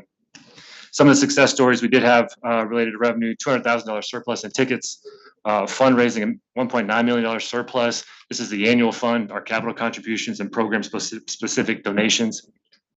Then the last surplus you'll see there, $500,000 in sponsorship, advertising, and royalties. This is particularly related to during the COVID period. We had some lingering licensing and royalty payments, and they were playing catch up as they had some shortfalls there. So we were able to realize that revenue here in FY23 and capitalize on that. You'll notice that we did have a few items that fell short, particularly $700,000 shortfall in waivers and student fees. This was tied to enrollment last year. The other category there that we had a $500,000 shortfall is in our other revenue. This is in-kind and our bowl revenue. The thing with these are both tied to the expenses match the revenue. So if the revenue fell short, as did the expense there, and those net out at the bottom line. Overall, as I mentioned earlier, finished the year with $77.1 million in operating revenue. Moving down to the expenses, you'll notice compensation landed nearly flat to budget, $100,000 overrun there. Financial aid, a $200,000 overrun. This is primarily due to lingering effects to COVID and the expanded rosters that we had during that time. NCAA expanded the amount of student athletes that were able to be on the rosters during COVID. And as those student athletes matriculated through the system, they finished up their eligibility. However, they still had coursework to be done, and we honored their scholarship as they finished up their degrees. We're seeing now in the current period in FY24, those roster sizes have reset. A lot of those students have moved on, and we're seeing those numbers return to pre-COVID times. The biggest budgetary overrun that we had, and you'll see in the category of sport programs for context, that is all the expenses and line items that go into preparing our student athletes for competition and then hosting the competition. So a $3.2 million overrun there, primarily made up of $1.2 million overrun in team travel, $600,000 in student athlete meals, $500,000 in medical expenses, $400,000 in game expenses, $300,000 in recruiting, and $200,000 in equipment. That's what makes up our 3.2 overrun there. Next line item is on a marketing and fundraising. We have a cost of revenue. As I mentioned, the revenues landed well, but we had some fees associated with generating that revenue as we kudos to the CAF and all the work that they did, but there is a cost to some of those as donations come in, additional marketing campaigns and whatnot. So that's what making up our overrun there. The final category on the expenses is our second largest overrun item, $3 million overrun there in other expenses. It's primarily made up of $700,000 overrun in maintenance, custodial, and building equipment costs, but a $500,000 Rogers Field turf replacement, $500,000 in ticketing fees, away tickets, and admissions tax costs. And then the final piece of that, the biggest chunk, is $1.2 million in unbudgeted outside of operating excellence funds expenses that were tied to revenue. So you see the revenue appear on the donations line there, but we had the expense show up here as well. So bottom line on the expenses, finished the year spending $89 million for FY23. It's a net income from operations or net loss in operations of 11.9. You'll notice there also we have the $1 million that we've discussed with the board over the last year and a half of utilizing $1 million from bond savings. That brings that net bottom line loss to 10.9 million. I say that again as a number is subject to change as we proceed through the audit, but that's what we're looking at right now. Any questions on 23? Or any additional color? No, I just want to thank Leslie and John for all their hard work. It was a difficult set of circumstances, as we have stated before and walked through how we got to the point. Obviously, it was an anomaly, but they've been able to put, I guess, when John managed our budget prior to this past year, a lot of the same controls. And as we go forward, I mean, we're happy that what has just happened won't happen again. Under your expense item there for sport program and with that travel cost, are you seeing I recognize there were some mishaps as far as reporting, but are you able to account for just increased costs and what that inflation is doing to, you know, and to what cost X to send a team somewhere last year might, you know, be 20% more this year? Are you able to kind of narrow in on what was kind of a, you know, not negligent, but not necessarily ability to kind of track what we did last time versus what's actually the exterior factors that are driving cost? Yeah, I mean, the game isn't necessarily the same as it was in the previous years. We've seen flight costs, hotel costs, competition in those have continued to rise. Now what we're trying to do, obviously, is work within our revenue stream. So we have a finite amount of budget that we can allocate between those and still maintain operations, but the cost of doing business has drastically increased. We've noticed that same in the recruiting space, where it had been, and Pat, you can add some context here as well, where 2 or 3 years ago, a flight into Pullman may have been $300. Now it's $1,000. The amount of chaperones, for lack of a better term, on a recruiting visit used to be 1 that we could pay for. Now it's 4. The recruiting period has been extended. The amount of visits to campus that we're legally allowed to have per the NCAA has been increased. So just the nature of the business has continued. The inflation cost mixed with how the rules have changed have been significant. Yeah, over the last, I guess, 12 to 18 months, a lot of recruiting rules have been deregulated, and with that are costs. And probably the official visit is probably the greatest example of bringing 1 person. Now you bring up to 4, and who can be involved and the number of times. So it's just everything's been deregulated.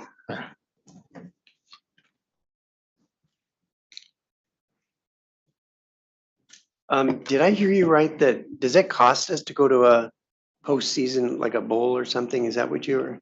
So Yes, it's, sir. you hear about these big numbers, but it's really a negative.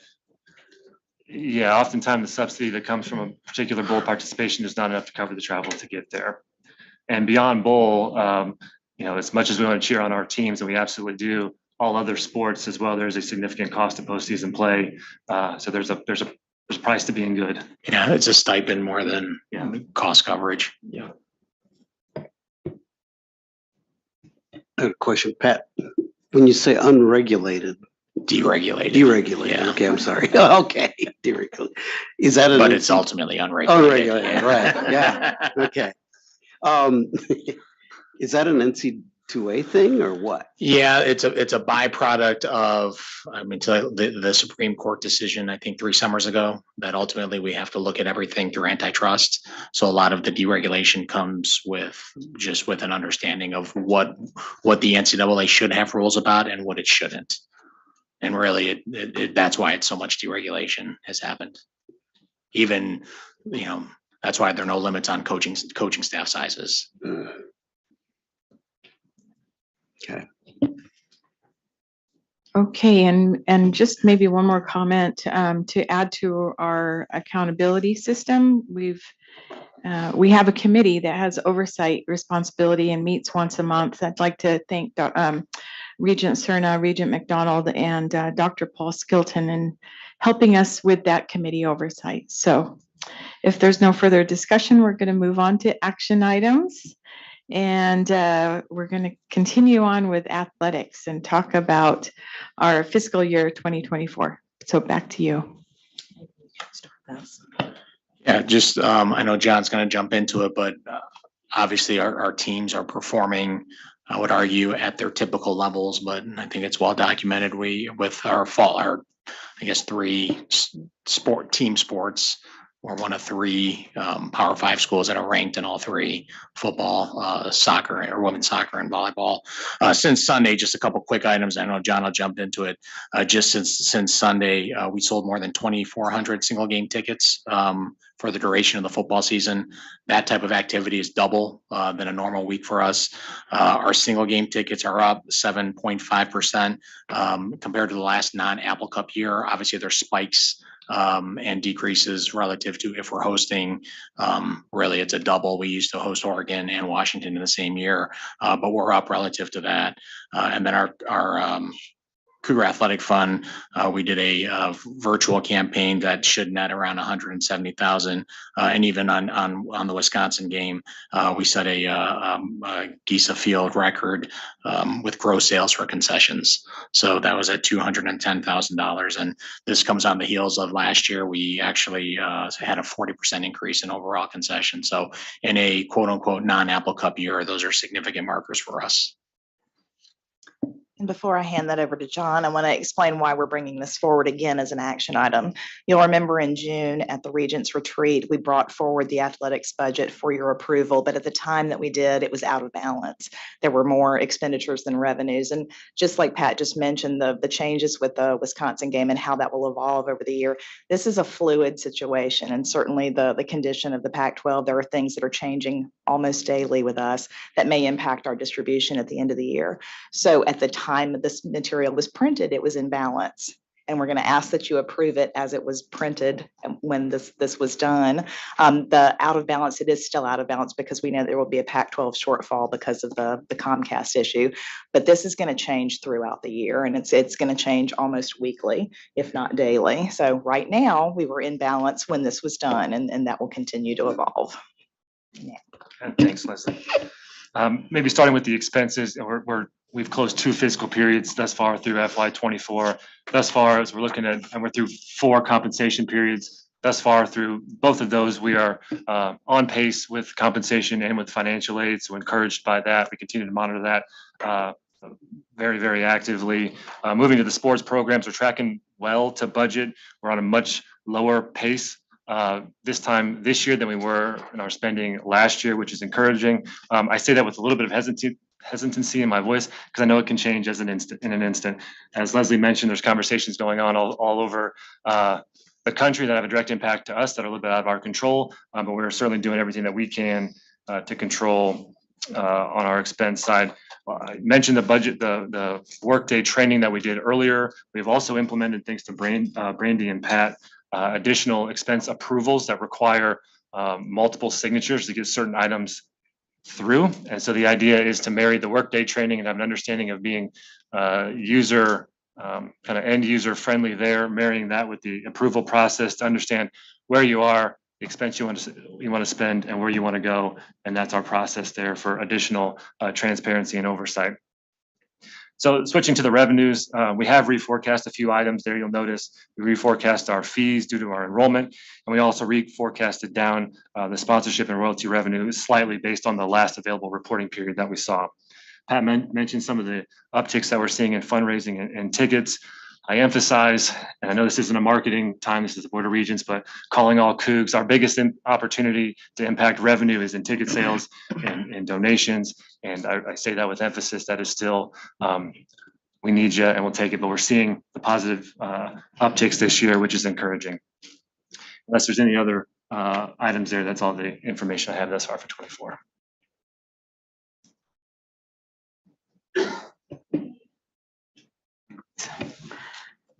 If there's no further discussion, we'll move on to the next action item.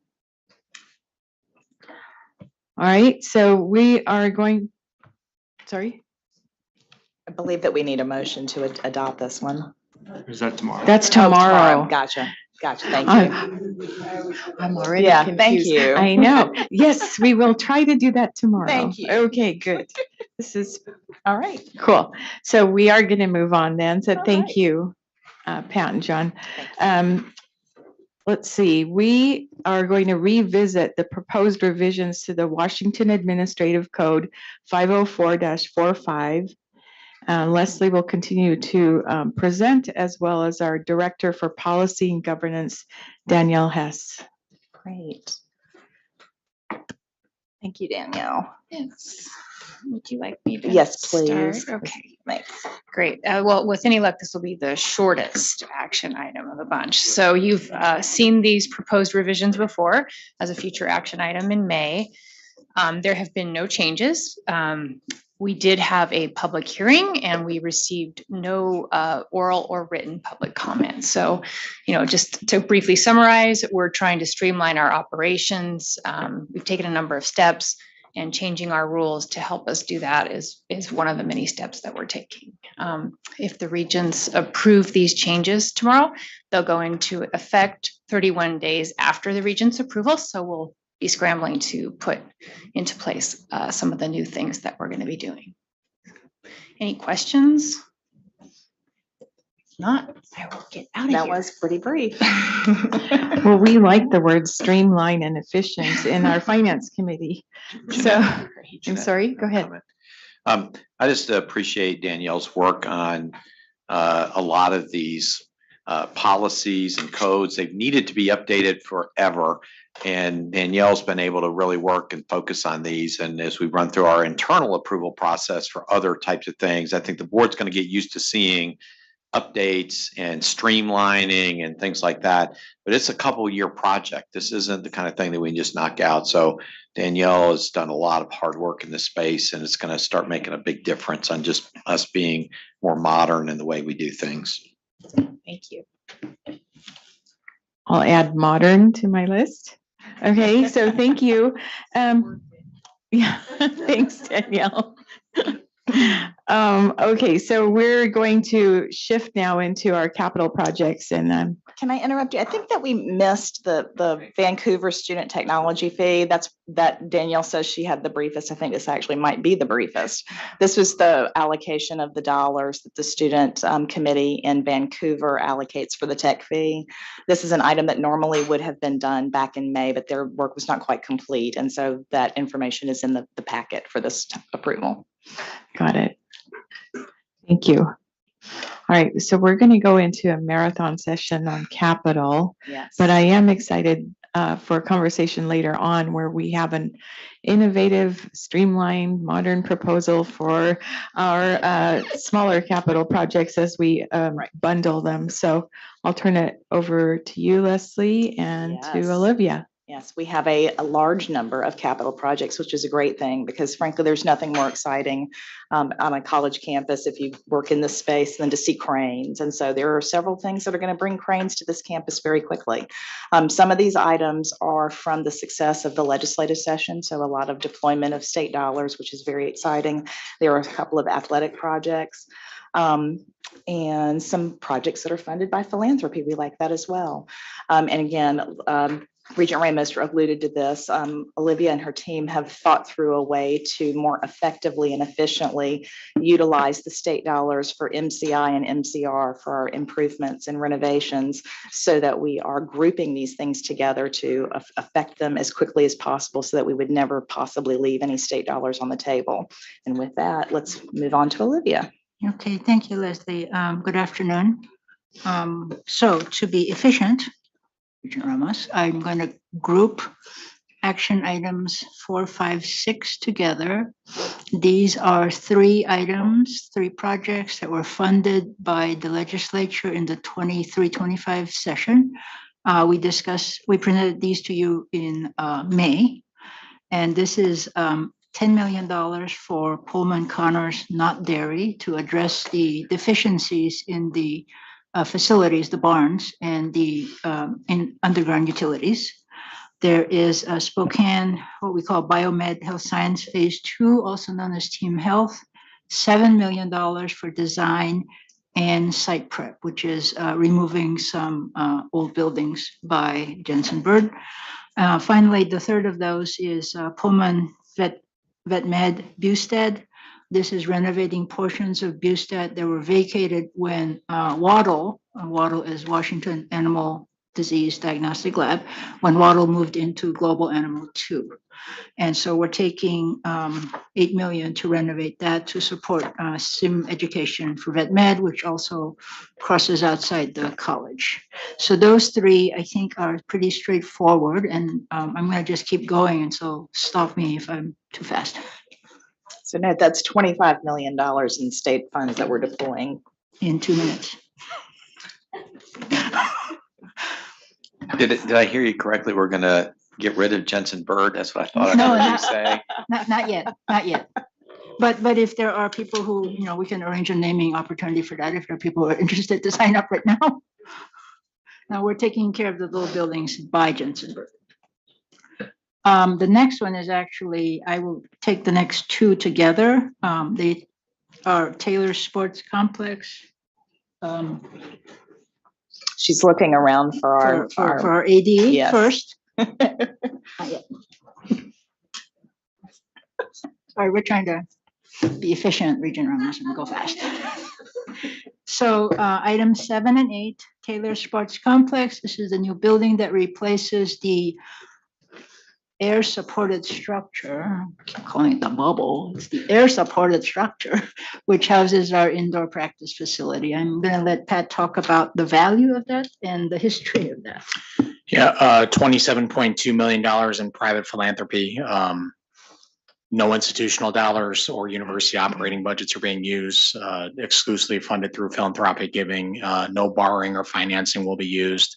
And really just a thank you to Leslie and Olivia, because getting this to start to where we're at today was a heavy lift and such a critical project for athletics. I think the history of this project dates back. Really, you could begin from the 98 Rose Bowl team. It was a promise made to Coach Price.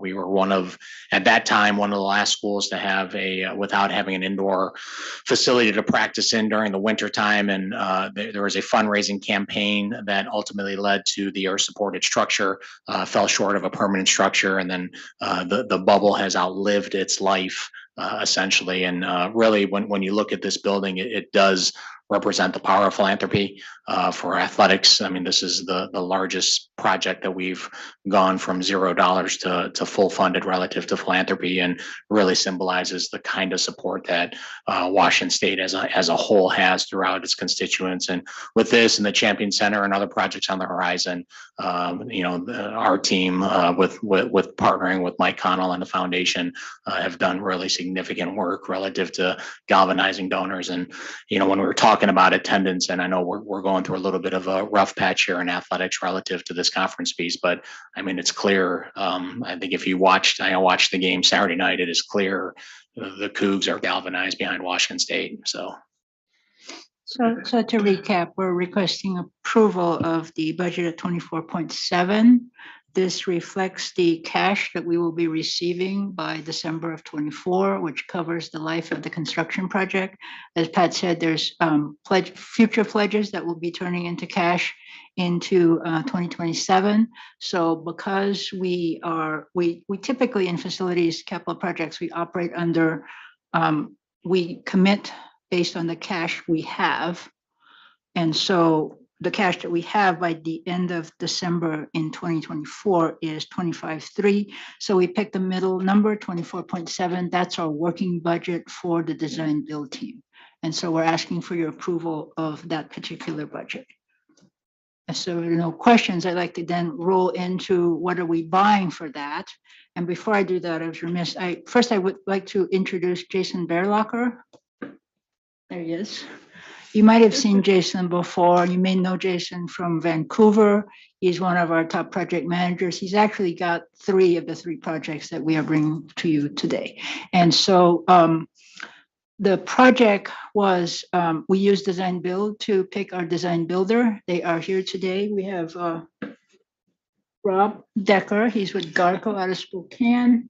And Ned Warnick, who's going to come up front. He's with Design West in Pullman. The other partner is AECOM out of Kansas, I believe.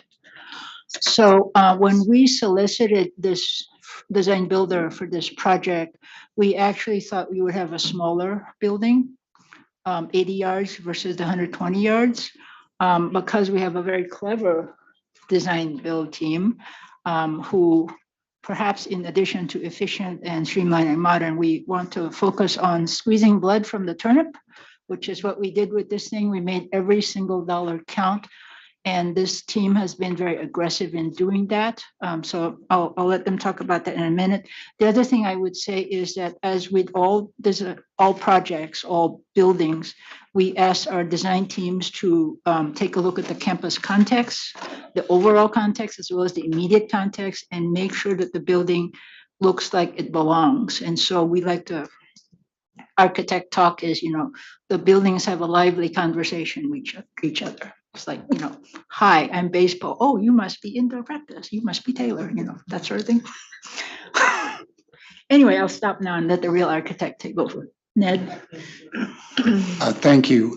This project has already been alluded to is 20 years in the making. So as long as I actually, basically as long as I've lived in Pullman, this project has been something that's on the horizon, and I'm excited to be a part of bringing that to realization.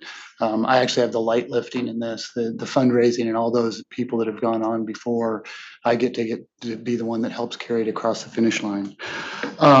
So in terms of telling you things that you already know, the air supported structure exists kind of at the eastern end of the athletic district. And so you can see on the screen, the red rectangle is the air supported structure, and the project that we are requesting design approval lands exactly on that footprint. One of the, to me as an architect from the outside, the athletic district of WSU is really one of the defining features of the campus, is that it's in the central campus and it's part of the fabric of everyday life. And so this is one piece of that, as Olivia mentioned, the conversation among the buildings in the athletic district is something that's very important to us. Zooming into the site plan, the building, as I said, will sit on exactly the same footprint as the air supported structure.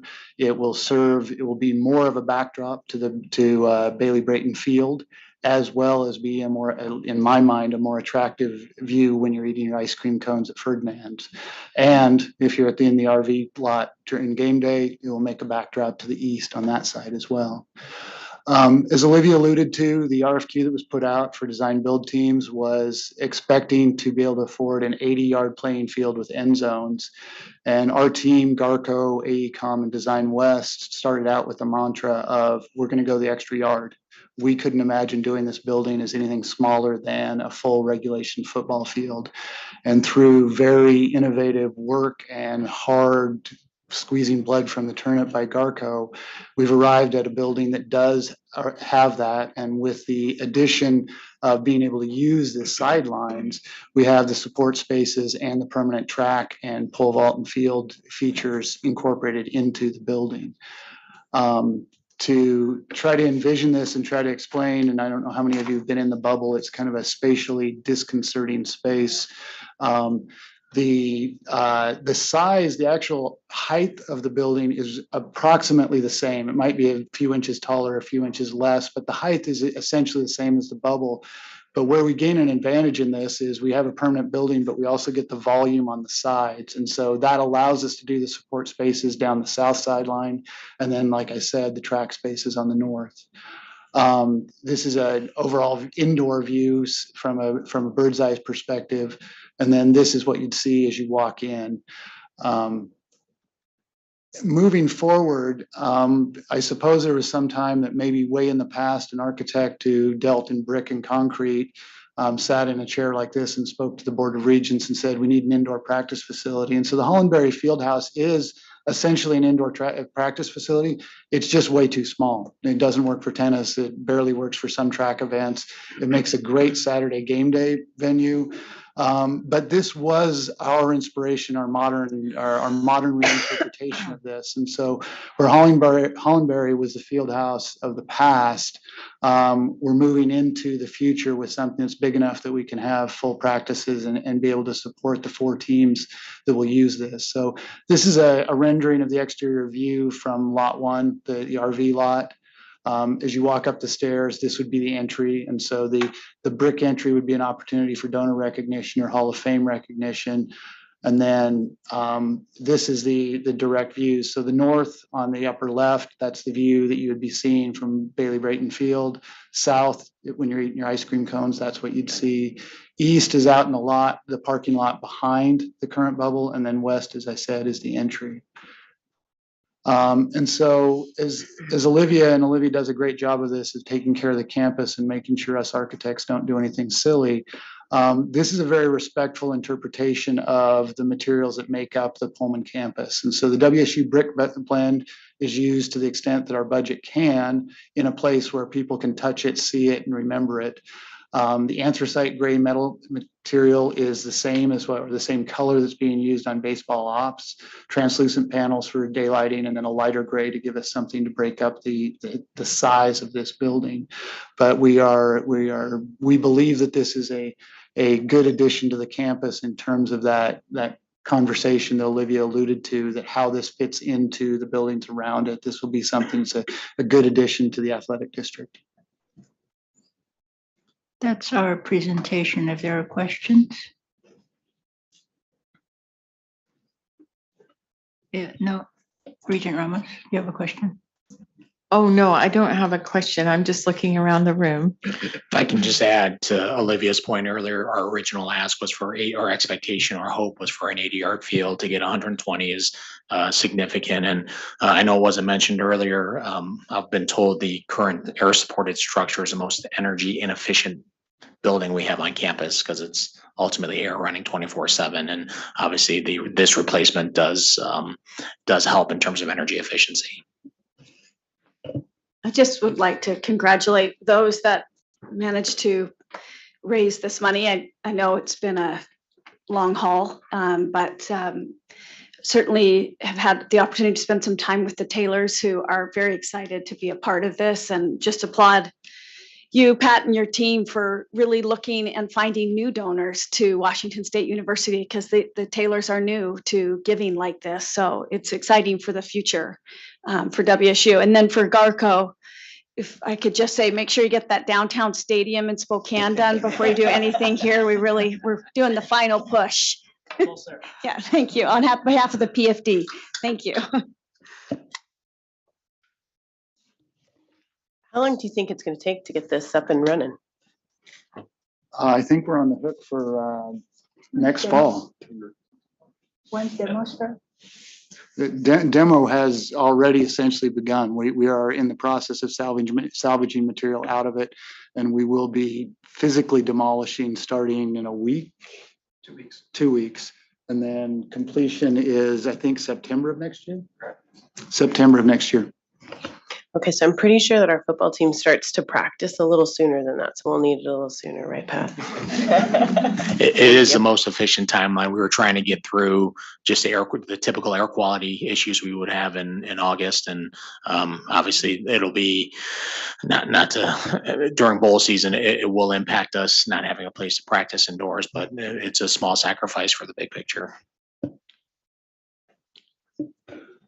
Okay. There are no other questions. Thank you. Oh, go ahead, President Schultz. Well, thank you. I think, as our fans and faculty and staff and students, see us build this, see the power of philanthropy at WSU, I think it's a powerful statement.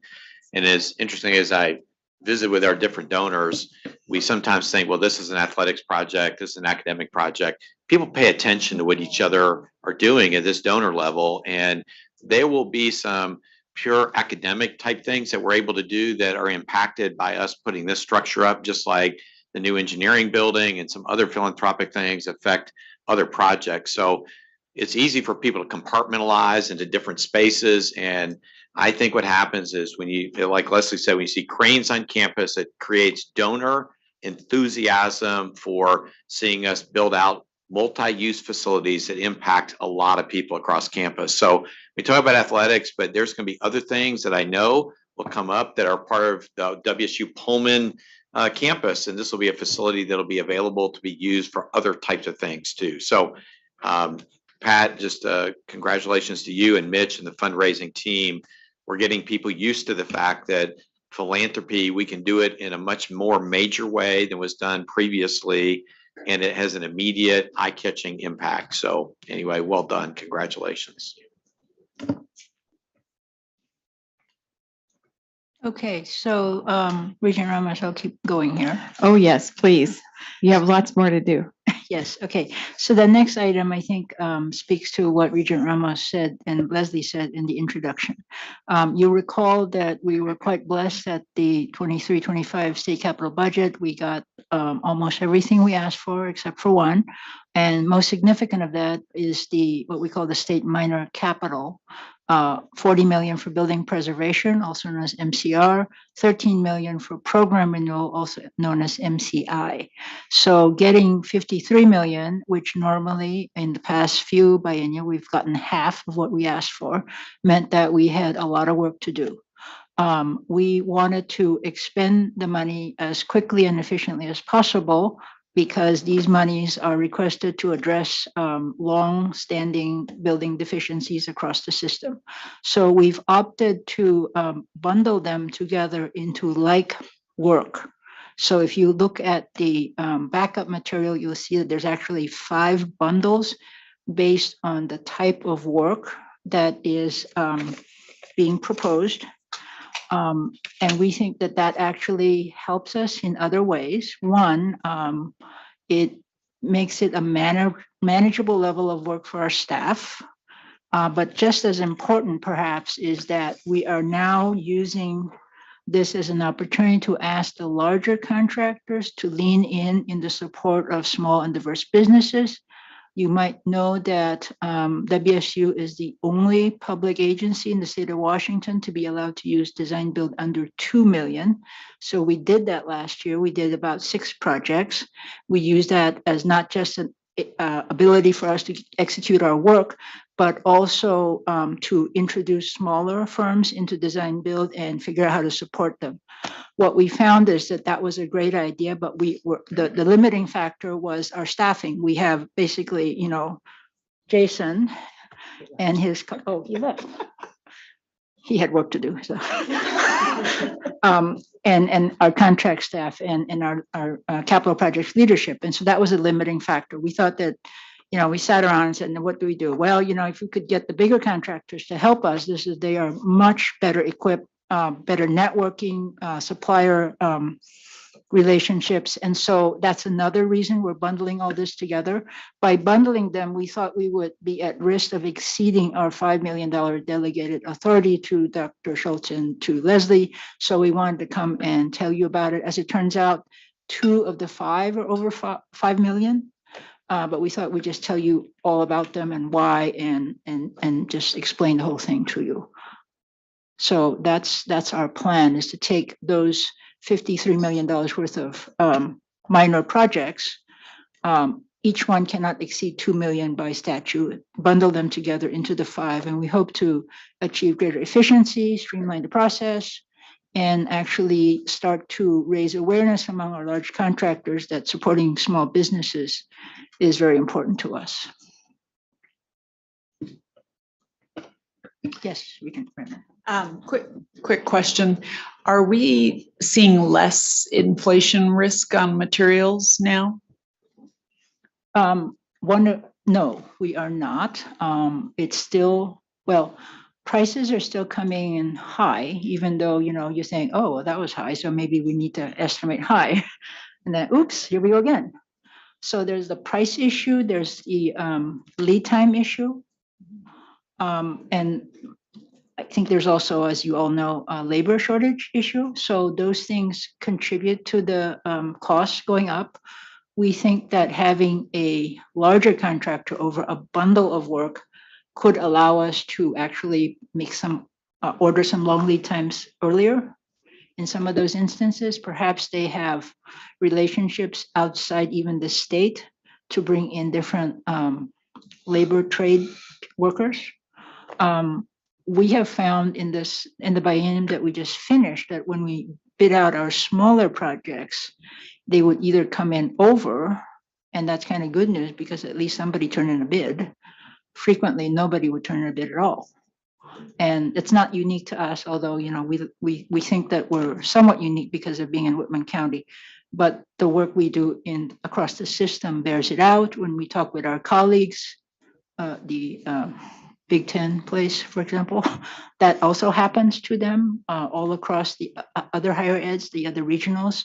That has been their experience. We talk to other public owners, Port of Seattle, that's what's happening to everybody. But bundling it, I think, seems to make a small bit of difference. It also allows us that if we bundle something and the top 3 or 4 are over, then it's easy to manage because we'll say, okay, well then here's how much money. So unfortunately, we'd have to drop the bottom ones out. But we keep moving forward, and we're better able to manage it because it's a portfolio. Have you bundled before? Is this a first? This is the first that we've bundled in this way. Sometimes we like to put them together, but they're, big with big, medium with medium. but we've never bundled it in this capacity. These are all $2 million or less? Correct. Each individual project Right. cannot be more than 2 million. Like, what's an example of one? So in the write-up, you'll see, for example, I'll read them. 5 kV feeder in multiple locations at 2 million. Removing, replacing a starter in well 6 for $150,000. Dodgen electrical powers, Dodgen is our nuclear reactor, $1 million. That's one group. We've got MEP plumbing, HVAC renewal, heating and plumbing renewal, 2 million, 1.2 million, various locations in Pullman and Tri-Cities and in the extensions in particular. So the bundling is largely by system. So the MEP things, the chiller things, the HVAC things are all grouped together so that we can do that. But it's lots of different facilities, both here in Pullman and then spread across the system as well. There's also a roofing one, so there's a bunch of roofs that we're bundling together. So we hope that would get us things done quickly. The problem also is that if you can't spend the state money in the current biennium, you do what we call a reappropriation. That's never good because they'll say, well, you couldn't spend the money we gave you last time. Why should we give you any more? So you always want to go, close to zero as possible. So yeah, we spent it. I'd like to recognize that Olivia has been a leader in this space with the state. She's working with the state on a task force that is designated to assist small women-owned and minority-owned businesses in this space because it's frankly a hard place for those folks to get footing, and them working with these larger contractors is going to help that. So I was just going to speak up because I've actually been on a call where I've listened to Olivia speak as a small minority woman-owned business. And she is an expert in this space.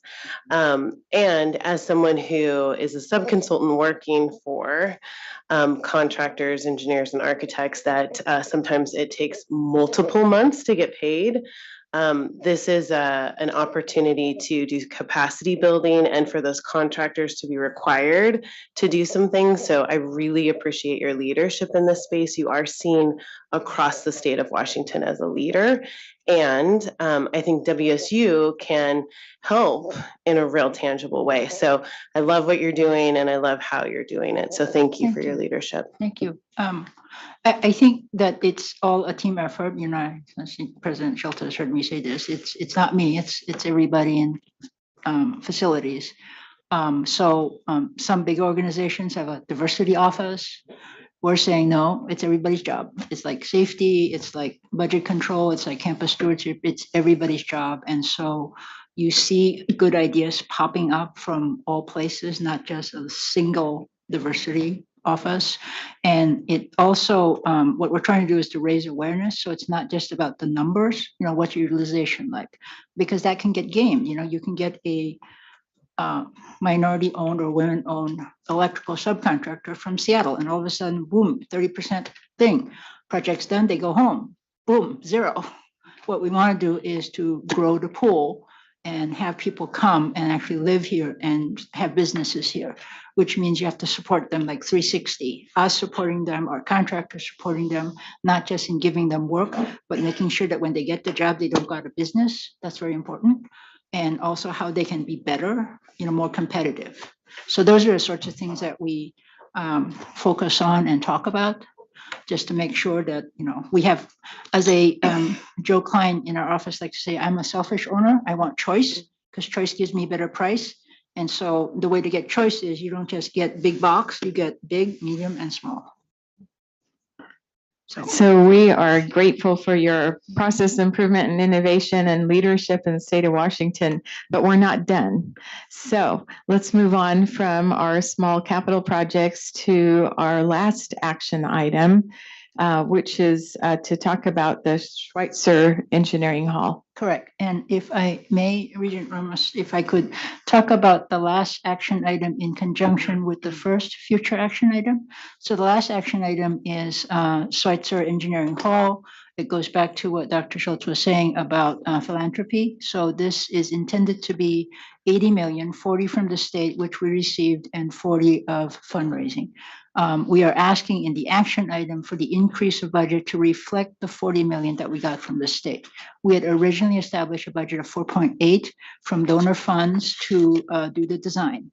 The action item asks for the approval to go up to 44.8, so the 4.8 design, 40 from the state. Then we move on to the future action where we are now asking that we further increase the project budget to reflect the amount, the dollars of pledges received to date. At the time that this write-up went to press, we were at 36.2 million. So we were asking for a project budget increase of 40 plus 36.2. John Harlow and Mary both told me independently that as of this week, the pledges we've received will actually take us to 77.3, but we'll leave it at 76.2 for now. And that we have received cash of 16.89, which is slightly more than what's in the write-up. So one of the reasons we want to just go to the pledge total instead of, chunk by chunk, then you don't have to see me as often, right? It's always a good thing. Secondly, if you recall, we had to come in with very short notice on Taylor because we needed to buy steel, so we had to up the budget by 5 million. We expect that something like that is very possibly going to happen, so we'd like the flexibility to be able to do so. And again, I want to stress that we traditionally contract based on cash received, and it's not just received in the university, it has to be transferred to the cap. Sorry. I know. I sat next to the boss here, so. We, in fact, I would say big projects to small projects, the cash has to be transferred to the facilities project account. And we do sometimes establish several different accounts, like if there's a state funded account, there's a donor fund or whatever. So we track that very carefully. In fact, the most recent thing I can remember is we had to do a little bit of site prep for the foundation. So I said to Vice President Connell, well, you don't get, no cash, no work, man. So we got the transfer right away. So this also brings us to the project agreement description that I have, that the project agreement started as a contract between facilities and our quote client, that this is what we're going to do for this amount of money in this period of time. It's now evolved to adding a piece that says, yes, the cash is now here so that you can further contract out. Just as background, the way we do this, and you've heard me talk about this before, is what we call the accordion scope. So as money is available, the scope increases. So what we do is we start out by saying, what is the minimum highest priority? And what does that cost? And does that match up with the dollars that we have? Then as contingency becomes available, we expand the scope by adding what we call betterments. In this case, we are saying both contingency and pledge to cash, as those chunks become available at, say, every 6 months or every quarter, then we can say, okay, we got money now, so we can add this. We can finish this lab, we can finish this office until we actually get done. And so that's both the philosophy as well as the contracting protocol that we need sign off that there is cash before release a contract or a contract amendment. And so based on that, we are hoping that you would agree to a new project budget for Schweitzer at the pledge amount. Any questions on that? So Okay. Are we gonna try and move that to a current action or just leave it as future? Well, I thought that it would be too confusing and presumptuous. So we made it action for the 44.8 and a future action for the 76.2. Well, I think, yeah. It's an artificial 2 months to wait. That works for us, certainly. Great. Yes. Thank you. We'll fix that for tomorrow. Thank you. Gosh. Thank you. Right, we're still working on our future action items and we're going to shift now to the Champion Center. Yes, Champion Center with The AD. A break? No breaks. We're on a roll. No, I'm kidding. Okay, we can want a take a break? break. Can we take a break, Olivia? Will you give us a break? 5 minutes. 5 minutes, please. All right. 3:15, come back. If you didn't drink any water, you wouldn't need a break. You wouldn't need a break.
What?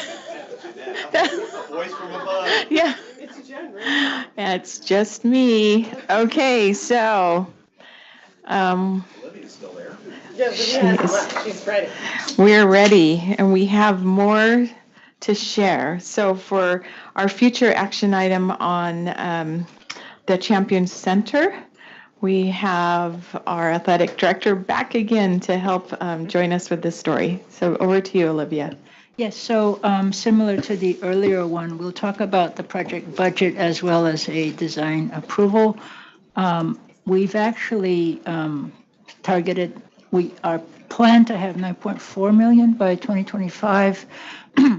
Because of the need to contract based on cash on hand, we've established a working budget of 8.3 million, which more reflects the cash that we will have by the time the project is over. And I'll turn it over to Pat to talk about the location as well as the purpose of the site. Yeah, so the hall, we've talked about this, and I think it's indicative in the performance of our student athletes. The hallmark of every great athletic program is academic achievement. Our student athletes continue to set records with grade point average, graduation rates, academic progress rate, and it's something we take a lot of pride in. But I think you see the results on the field. Because it does start in the classroom and does start with the types of young people that our coaches continue to recruit to our campus. This facility is critical, regardless of what conference we're in, because for us to have any chance of any type of sustainability, it really is hinged on our continued commitment to academics. We're fortunate we have the staffing and the coaches that continue to recruit young people, but it's a facility that we just have not addressed ever in the history of athletics. So it is a standard piece of infrastructure for a vast majority of athletic programs in and around this country. As of now, we sit at 9.7 million of total dollars raised for this project. Once again, entirely private funded. It is going to go in existing space, really prime real estate, in our opinion.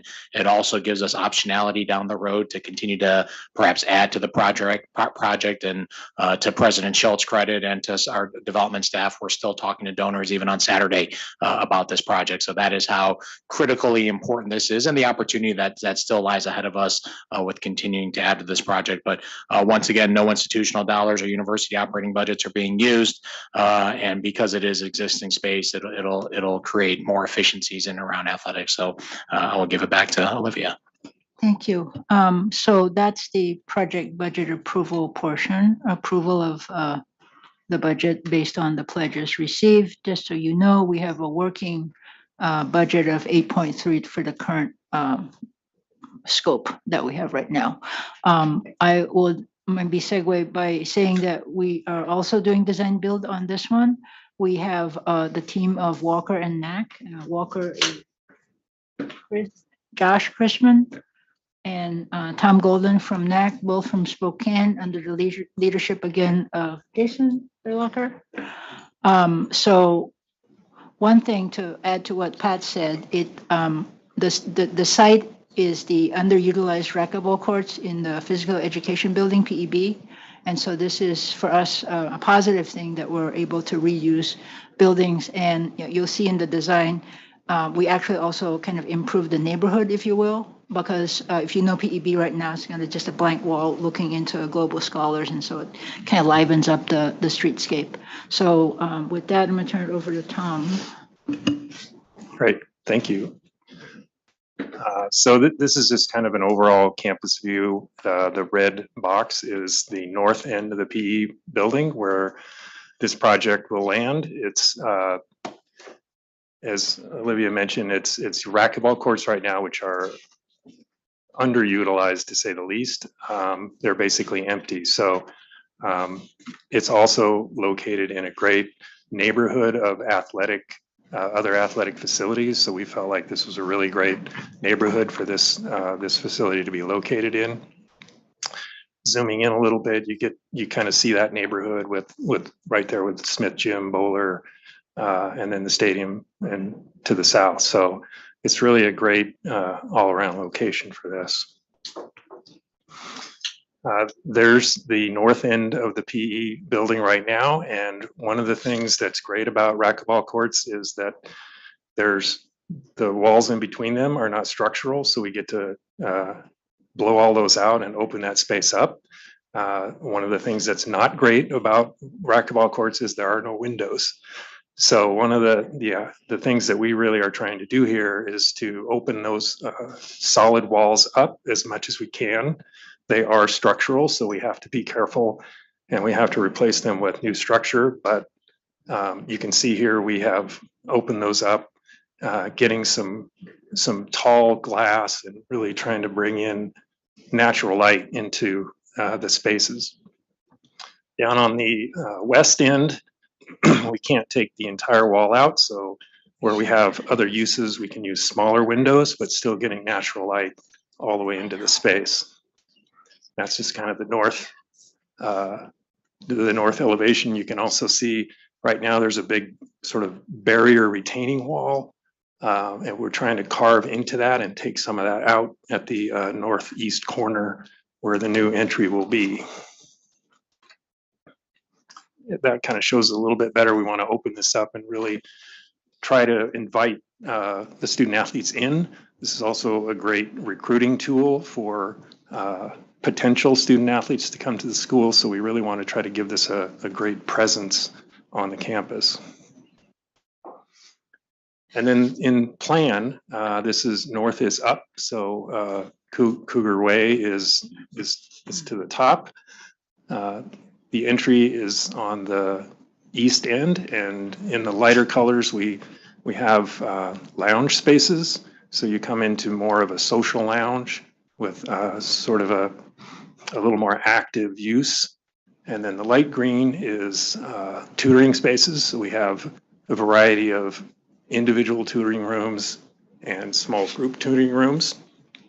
As we move further into the building, the center space then is more of an academic lounge. So it gets quieter and it gets a little bit more intentional as we move through. The darker green is more individual offices. And then at the west end in the blue is a mental health suite.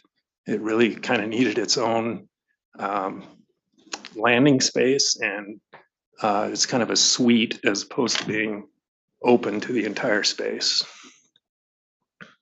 And the possibility of individual entry from the west. Right, there's another entry on the west end that could be kind of a back door for somebody that might want to be a little more discreet about needing some of those services. And this is just a few preliminary images of what some of the interior spaces might look like. The other great thing about racquetball courts is you have a 20-foot tall ceiling. And so we have a lot of volume to work with, and we can get a lot of light in through those spaces, and then still have a lot of great character for some of those lounge spaces. We are continuing to work on the appropriate branding message. We have a lot of opportunities, but we're certainly in discussion about what the appropriate level of athletic branding might want to happen in this building. And I think that's it. Yes, I think that's it. So that's our presentation for this building, for this project. I wish we had added a picture of the current PEB so you could appreciate that the top of it looks like the bottom of it right now. So it's just a mass of building. And so opening that up and bringing some light into that will help. There's a lot of space in the PEB that can eventually be repurposed into other athletic space as well. It's a solid building. I mean, it's a bunker. A lot of concrete. Yep. Any questions? I think there is a significant takeaway talking point on this one. This is about investing in our athletes and academics, and for all of our regents to, be ambassadors of that message. We are uniquely positioning our athletic department to be academically strong, and this is a physical example of that. And so I'm super excited and really appreciate again all the great work and the innovation and the design. Thank you. Thanks. Okay, we're gonna Last- shift. Last one? Last one, yes, but is it athletics still? No. No, it's, yeah, we're gonna shift away from athletics. So we're gonna talk about something else, and that's our agricultural research services. So thank you. Thank you. Where is our? Oh, there they are. So the next one is, Pullman. USDA ARS. ARS stands for Agricultural Research Services.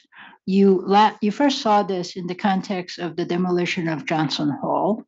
You saw this again when we came to you for approval of the lease of the site of the demolished Johnson Hall to lease to ARS for the princely sum of $1 a year, I believe.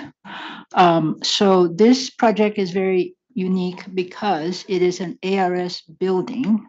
The project, which is a federal design build project, is managed by the U.S. Army Corps of Engineers on Pullman campus property. And facility services is actually hired by ARS as their local agent to, eyes and ears, which is actually Jason again. I think that so this is $124.9 million, 113,000 roughly gross square feet, takes the place of Johnson Hall, which was about 200,000 gross square feet.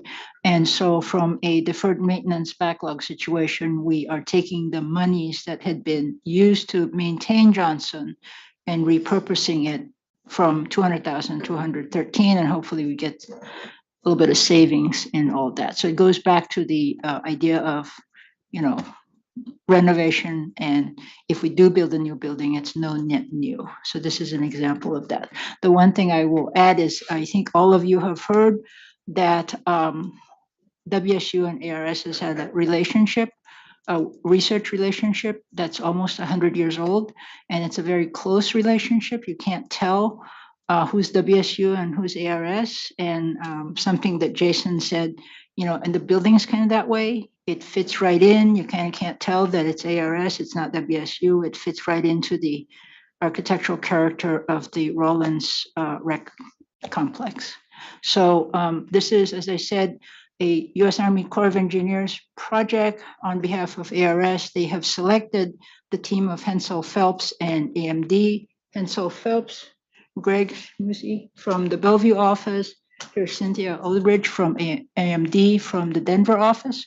So I'm going to turn it over to Cynthia to do the presentation. Thank you. So this is a site plan of the project, and what you're looking at here is the project in white is number 3. To the left, orient you, is the Vogel building across the way from the stadium. So this is a full plant biosciences sort of research district or campus.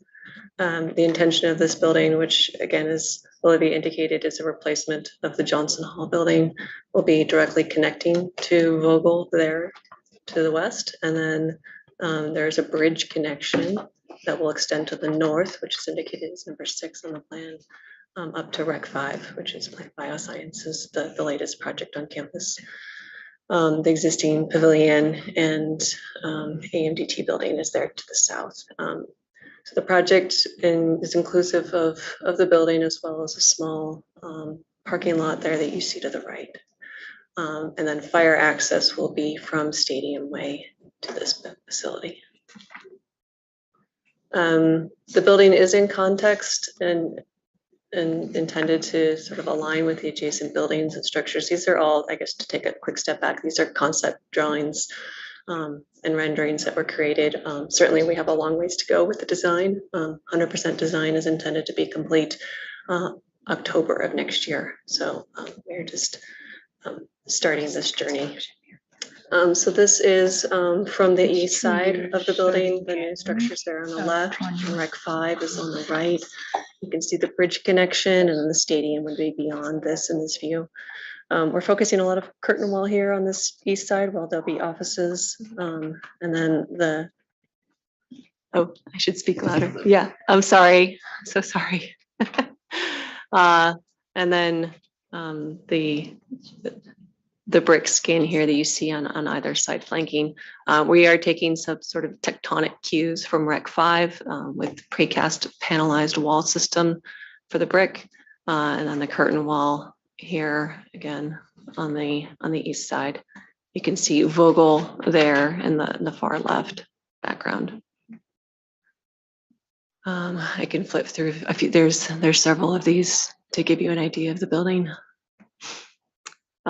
This is from the north side. The majority of the project, I would say 3/4 of it is dedicated to research, lab and lab support spaces. So a majority of these punch openings will be associated with those lab spaces. And this is the service side of the building on the south. It is connected to Vogel, supported with their loading dock as well as a dock for this building and all of the support spaces needed for the building down there in the service yard. And then just a quick overview of the program. So this is the ground floor of the project. Everything that's blue on the right is a large meeting space there on the first floor and some limited offices. As you move further into the building on the ground floor, there are some research labs for plant sciences, but a majority of this ground floor is for building support space, walk-in coolers, et cetera, for lab support. And then moving up to the second floor, you can see the bridge connection to Rec 5 to the north, the physical connection to the Vogel building to the west, and then again, 3/4 of the project program dedicated to lab spaces, which are in the sort of the tan orange color, and then the office suite there on the right. Offices will be dedicated to researchers in this building and or researchers that have lab space in Vogel and other adjacent buildings on campus, which is an urgent need.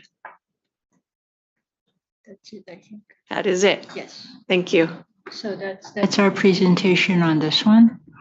About $125 million, which is kind of nice because you look at the context of our total state biennial is about 150. So this is a big bump, and getting the federal funds is getting it from with our delegation with Glenda and Dr. Schultz is really a good thing. Questions? No questions? Any questions or comments on our research investment there? So Olivia, the construction will actually start in January. So That's what the, Cynthia was saying that the drawings will be finished in about a year, but the write-up talks about starting construction, so there's an overlap. This is what we just clarified with Jason here. We will start construction at the end of the year, January. Correct. Yeah, so the idea is we have to put some ground improvements in the below the foundations. So we want to get started with ground improvements early next year. Just kind of be multiple phased of working through some permits with USDA and Army Corps. Ground improvements start. any challenges with doing this stuff and the Taylor Sports Complex all kind of roughly in the same place? No, Jason's already says he can give me plenty of laydown, so I've got pretty confident that they're far enough apart that there'll be obviously some parking with craft and stuff. There'll probably be some coordination we need to have, but they're far enough apart that to be okay for laydown in space. And just before I relinquish the mic, just a shout out to Chris Mulick, Glenda Becker-Fenter, former Vice President Colleen Kerr. I mean, there's just a lot of federal work that went into this, along with several deans of Connors and others. So when we talk about sometimes government affairs and government relations, and do we need it, and how many people do you need in DC? When you hit a home run like this one at $100 and some odd million new facility that benefits our faculty, staff, and students, it's a great return on investment. So. Okay, so with that, Olivia, I guess you're off the hook. I am. Yes, thank you. No, and we do appreciate all of your support. Thank you very much. Appreciate you. Well, thank you. Thanks very much. Okay, so we are going to shift subjects here and talk about the WSU Voluntary Investment Program. And with that, I'll let Leslie introduce our speaker. Thank you so much. We are bringing forward to you today some proposed changes to our voluntary retirement plan. This is separate from the state of Washington plan, and this one is governed by the federal government's Secure 2.0, which changed, and those changes have gone into effect. The last time this plan was amended was in 2020, so we're a little overdue for some housekeeping changes, but there are also some required amendments that we have to put into place. Teresa Elliott Cheslick is available. She is on the screen today with us. And here is Ann Monroe. Ann is our Director of Benefits here at the university. Good afternoon. As Leslie mentioned, the primary changes that we're making to our voluntary plan are in response to the Federal Secure 2.0 Act.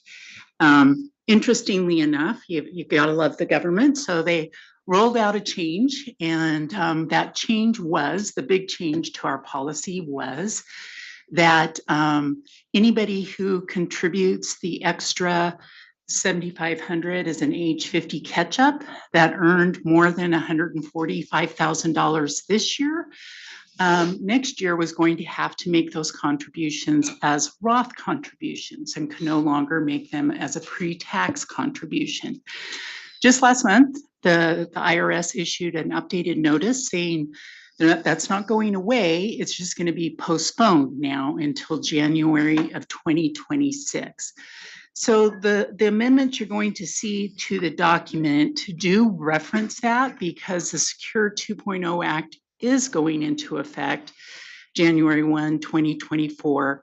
But the statement, and that is primarily going to be referenced in section 4.1 of the, or I guess it's actually 4.4 of the contributions, 4.1, does reference that, yes, we're acknowledging that that the federal government made this change, and we're also acknowledging that they're giving a 2-year transitional administrative window to implement that. So we did want to make sure that was referenced in our document. So as far as an action point that our participants are going to see an impact on, it's going to be a delayed impact until 2026. The other two main components of our plan document that are being updated are hardship distributions. Secure 2.0 Act, prior to that, put a lot of impetus on employers for saying we had to have documentation provided to us to ensure a hardship existed before somebody could take a loan from their voluntary plan. So as a FYI point, our voluntary plan does have a hardship provision clause to it. Our regularly matched 403B plan does not. But if somebody does have a hardship need, they could request a hardship withdrawal from the plan. Secure 2.0 has changed that to all self-administered, or the person is the one that says, yes, I have a hardship. If anybody asks, I can prove it. We, the employer, no longer hold that responsibility of having them have to prove that to us before we could approve a hardship withdrawal. And then the second other big provision, I guess, that will be going into effect is just the required minimum distribution age. So part of this is a bit of just housekeeping to our plan document. Whenever we do open up our plan document, I do try to make updates to it that references what has changed in terms of maximum contribution limits. Let's go ahead and reflect that while the document's open. Let's update required minimum distribution ages that have changed. And then the wording of it should always still allow itself to be and will be in compliance with the IRS for the years. So we don't have to do this every year when they make those adjustments. So those are really the three components that are before you today as a future action item. Sometimes what comes up with the board, and I want to acknowledge, is our WSURP plan and this voluntary plan are both 403B plans. They're defined contribution plans. Of course, our WSU RP is the matched employer plan. So we, an employer, do have a matching contribution that we make to that particular program. That's not being discussed today. The voluntary plan is just that, it's voluntary. So employees can elect to participate in it. They can elect not to participate in it. They can change their mind whenever they want to. Our current plan does have already in place a pre-tax option and a Roth option. So we already have that in place. I think that's one of the reasons the IRS granted this 2-year extension, is some employers were like, we don't have a Roth provision in place yet. You got to give us a little more time to get this in place, but we're already there. We were actually ready to go January 2024, but if they're giving us a couple more years, I'm sure on behalf of our participants, they're going to love to have 2 more years of pre-tax contribution options versus having to switch to a Roth option. So sometimes the question comes up, is there a fiscal or financial liability to us as an institution with making changes to these voluntary plans? I would always say yes with the WSURP, since there's a matching employer contribution, there is a financial obligation on the employer for those employer matches. But for these voluntary that are fully funded by the individual and they have the volitional choice of whether they want to participate or not, there is no fiscal liability to us as an institution and an employer in terms of that particular program. And of course, the changes we are making are not something we're electing to do. We're being in response to the Secure 2.0 Act. So I think that kind of gives a good summary of the future action item that's in front of you today. Does anybody have any questions I can answer? Take my glasses off so you guys are all clear to me. You were blurry before, but just in case I had to read, I wanted them on. Any questions? Okay.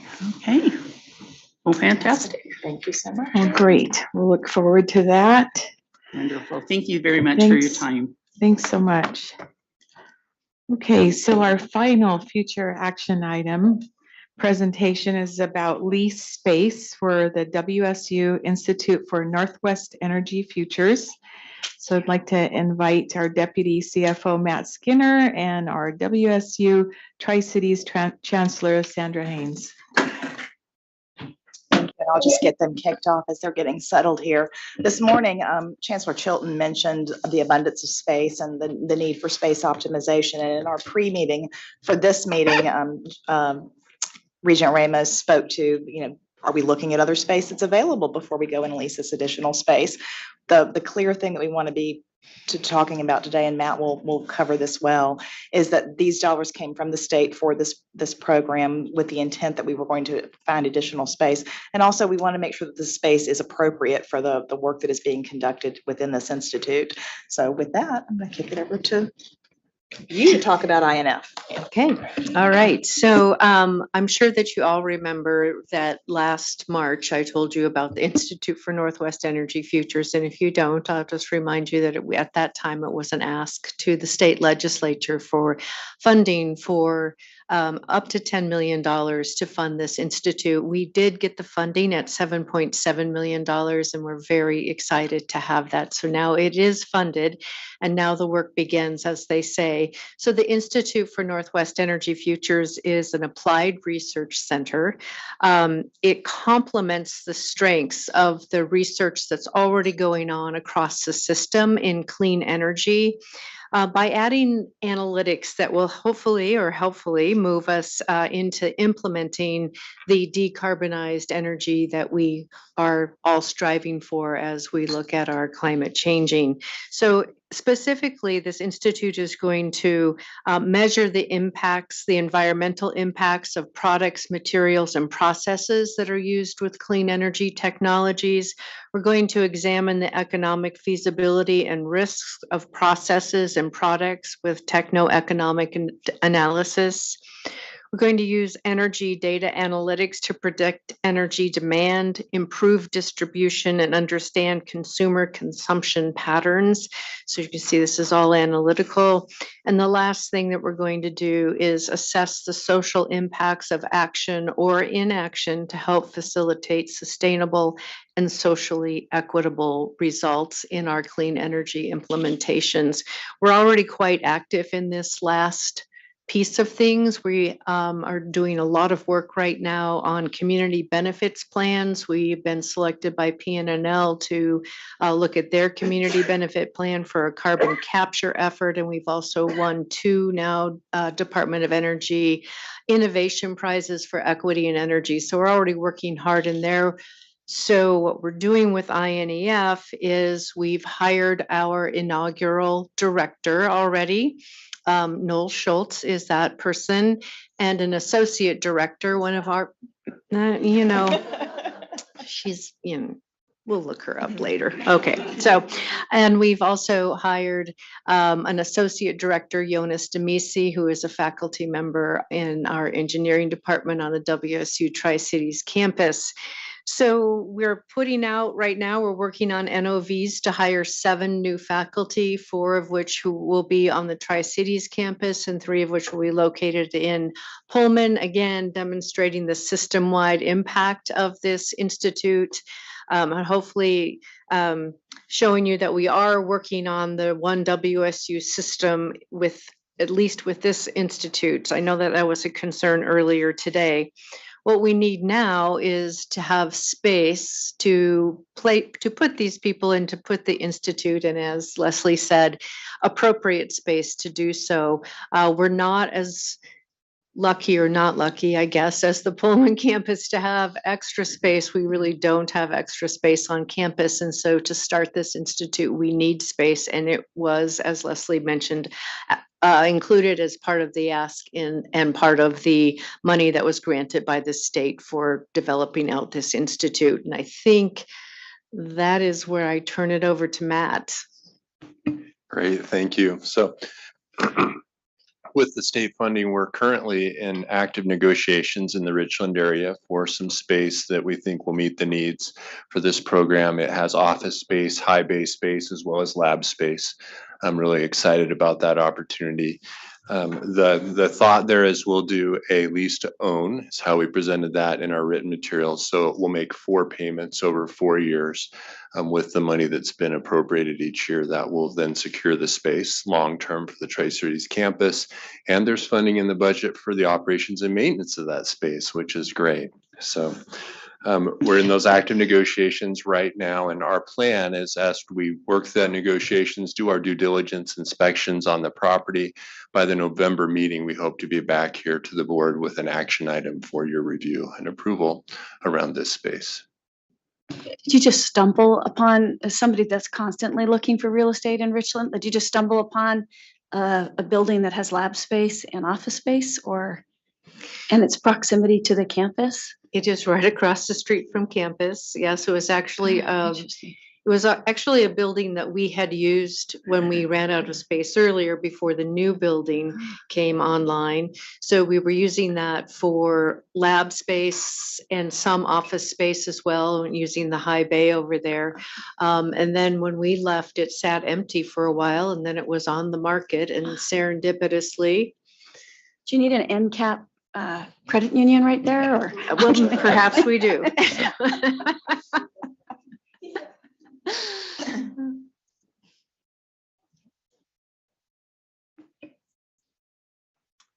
Any other questions? Just a comment, because I'd be remiss, but I'm excited to see more of that development, in the research space for WSU Tri-Cities. So I'm excited to see where that goes and continues to develop. We are too. Thank you. Okay. I do have a question. Do we need to have them, well, it sounds like they're pretty sure of what the space is. Do we need to make this a future action item, or should it be an action item? I think we're comfortable with future action item right now. Okay. And we're very clear in our negotiations that anything in that we're working on contract wise is contingent upon approval by the board. So we've been very clear with that. We think by November we'll be in a good place for that. Okay, but by delaying, you're not gonna possibly lose it then? No, we're in active negotiations with them right Okay. now, so we think we'll have it all locked up. All right, We thank do you. need to finish our due diligence too and building inspections and Okay. everything. Well, I like the spirit of efficiency in that question, but we will get an update from you in November, so thank you. Thank you. Okay, that concludes all the presentations. I'll circle back to the beginning and ask my fellow regents for any feedback on how to improve the process or any of the just content flow today. I felt for the amount of information you had here, I just, to you and to Leslie, I thought it was outstanding on how you packaged it and thought it was much, much more streamlined. So thank you.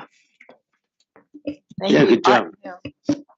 I was Go just gonna say that you're such a taskmaster. I mean, you know, Good one. she's, Thank got- yeah. Well, I just sort of felt when I saw this list, I thought we'd never be done before 4:30 or maybe 5 or later. But, you know, it did go very efficiently, so I was pleasantly amazed. Well, it certainly is a team effort, and I do want to convey my gratitude to Olivia and to Leslie. There was preparation in this and some just thoughtful consideration on how to make sure that information was getting across to all of you and building in time for the feedback. So thanks very much, and I'll turn it over to you, Chair Shower. You might need to run the full board meeting sooner than we thought because this was 18 items in an hour less than we anticipated. So good job. We are scheduled for an executive session, and this has been a full day. The executive session was meant to start at 4:30, and I need just about 10 minutes before we start that meeting. So I'm going to go ahead and ask that we start at 4 rather than 4:30, if that works for folks. Okay. All right. So I will call the meeting to order at 4. I need to review a few things. Actually, we're going to do 4:05. I'm going to call the meeting to order at 4:05. Go over what will be said at that meeting. We will have a couple folks in the executive meeting, and then we'll bring everybody back together if we need to extend it at all, and then close the meeting. So with that, I will conclude. We'll take a break. Actually, we'll just take a break. So we'll be back here at 4:05.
Okay, the committee meetings have now concluded and the Regents will hold an executive session to review the performance of a public employee and to discuss with legal counsel litigation or potential litigation.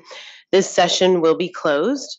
The executive session will conclude at approximately 6 o'clock unless it is extended by further announcement. If any action is taken as a result of these discussions, it will be taken tomorrow during open session. Immediately following the executive session, the Regents will adjourn.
The Board of Regents will convene for another 15 minutes in closed session.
The Washington State University Board of Regents is officially adjourned, and we will meet again tomorrow morning at 9 a.m. Have a great night.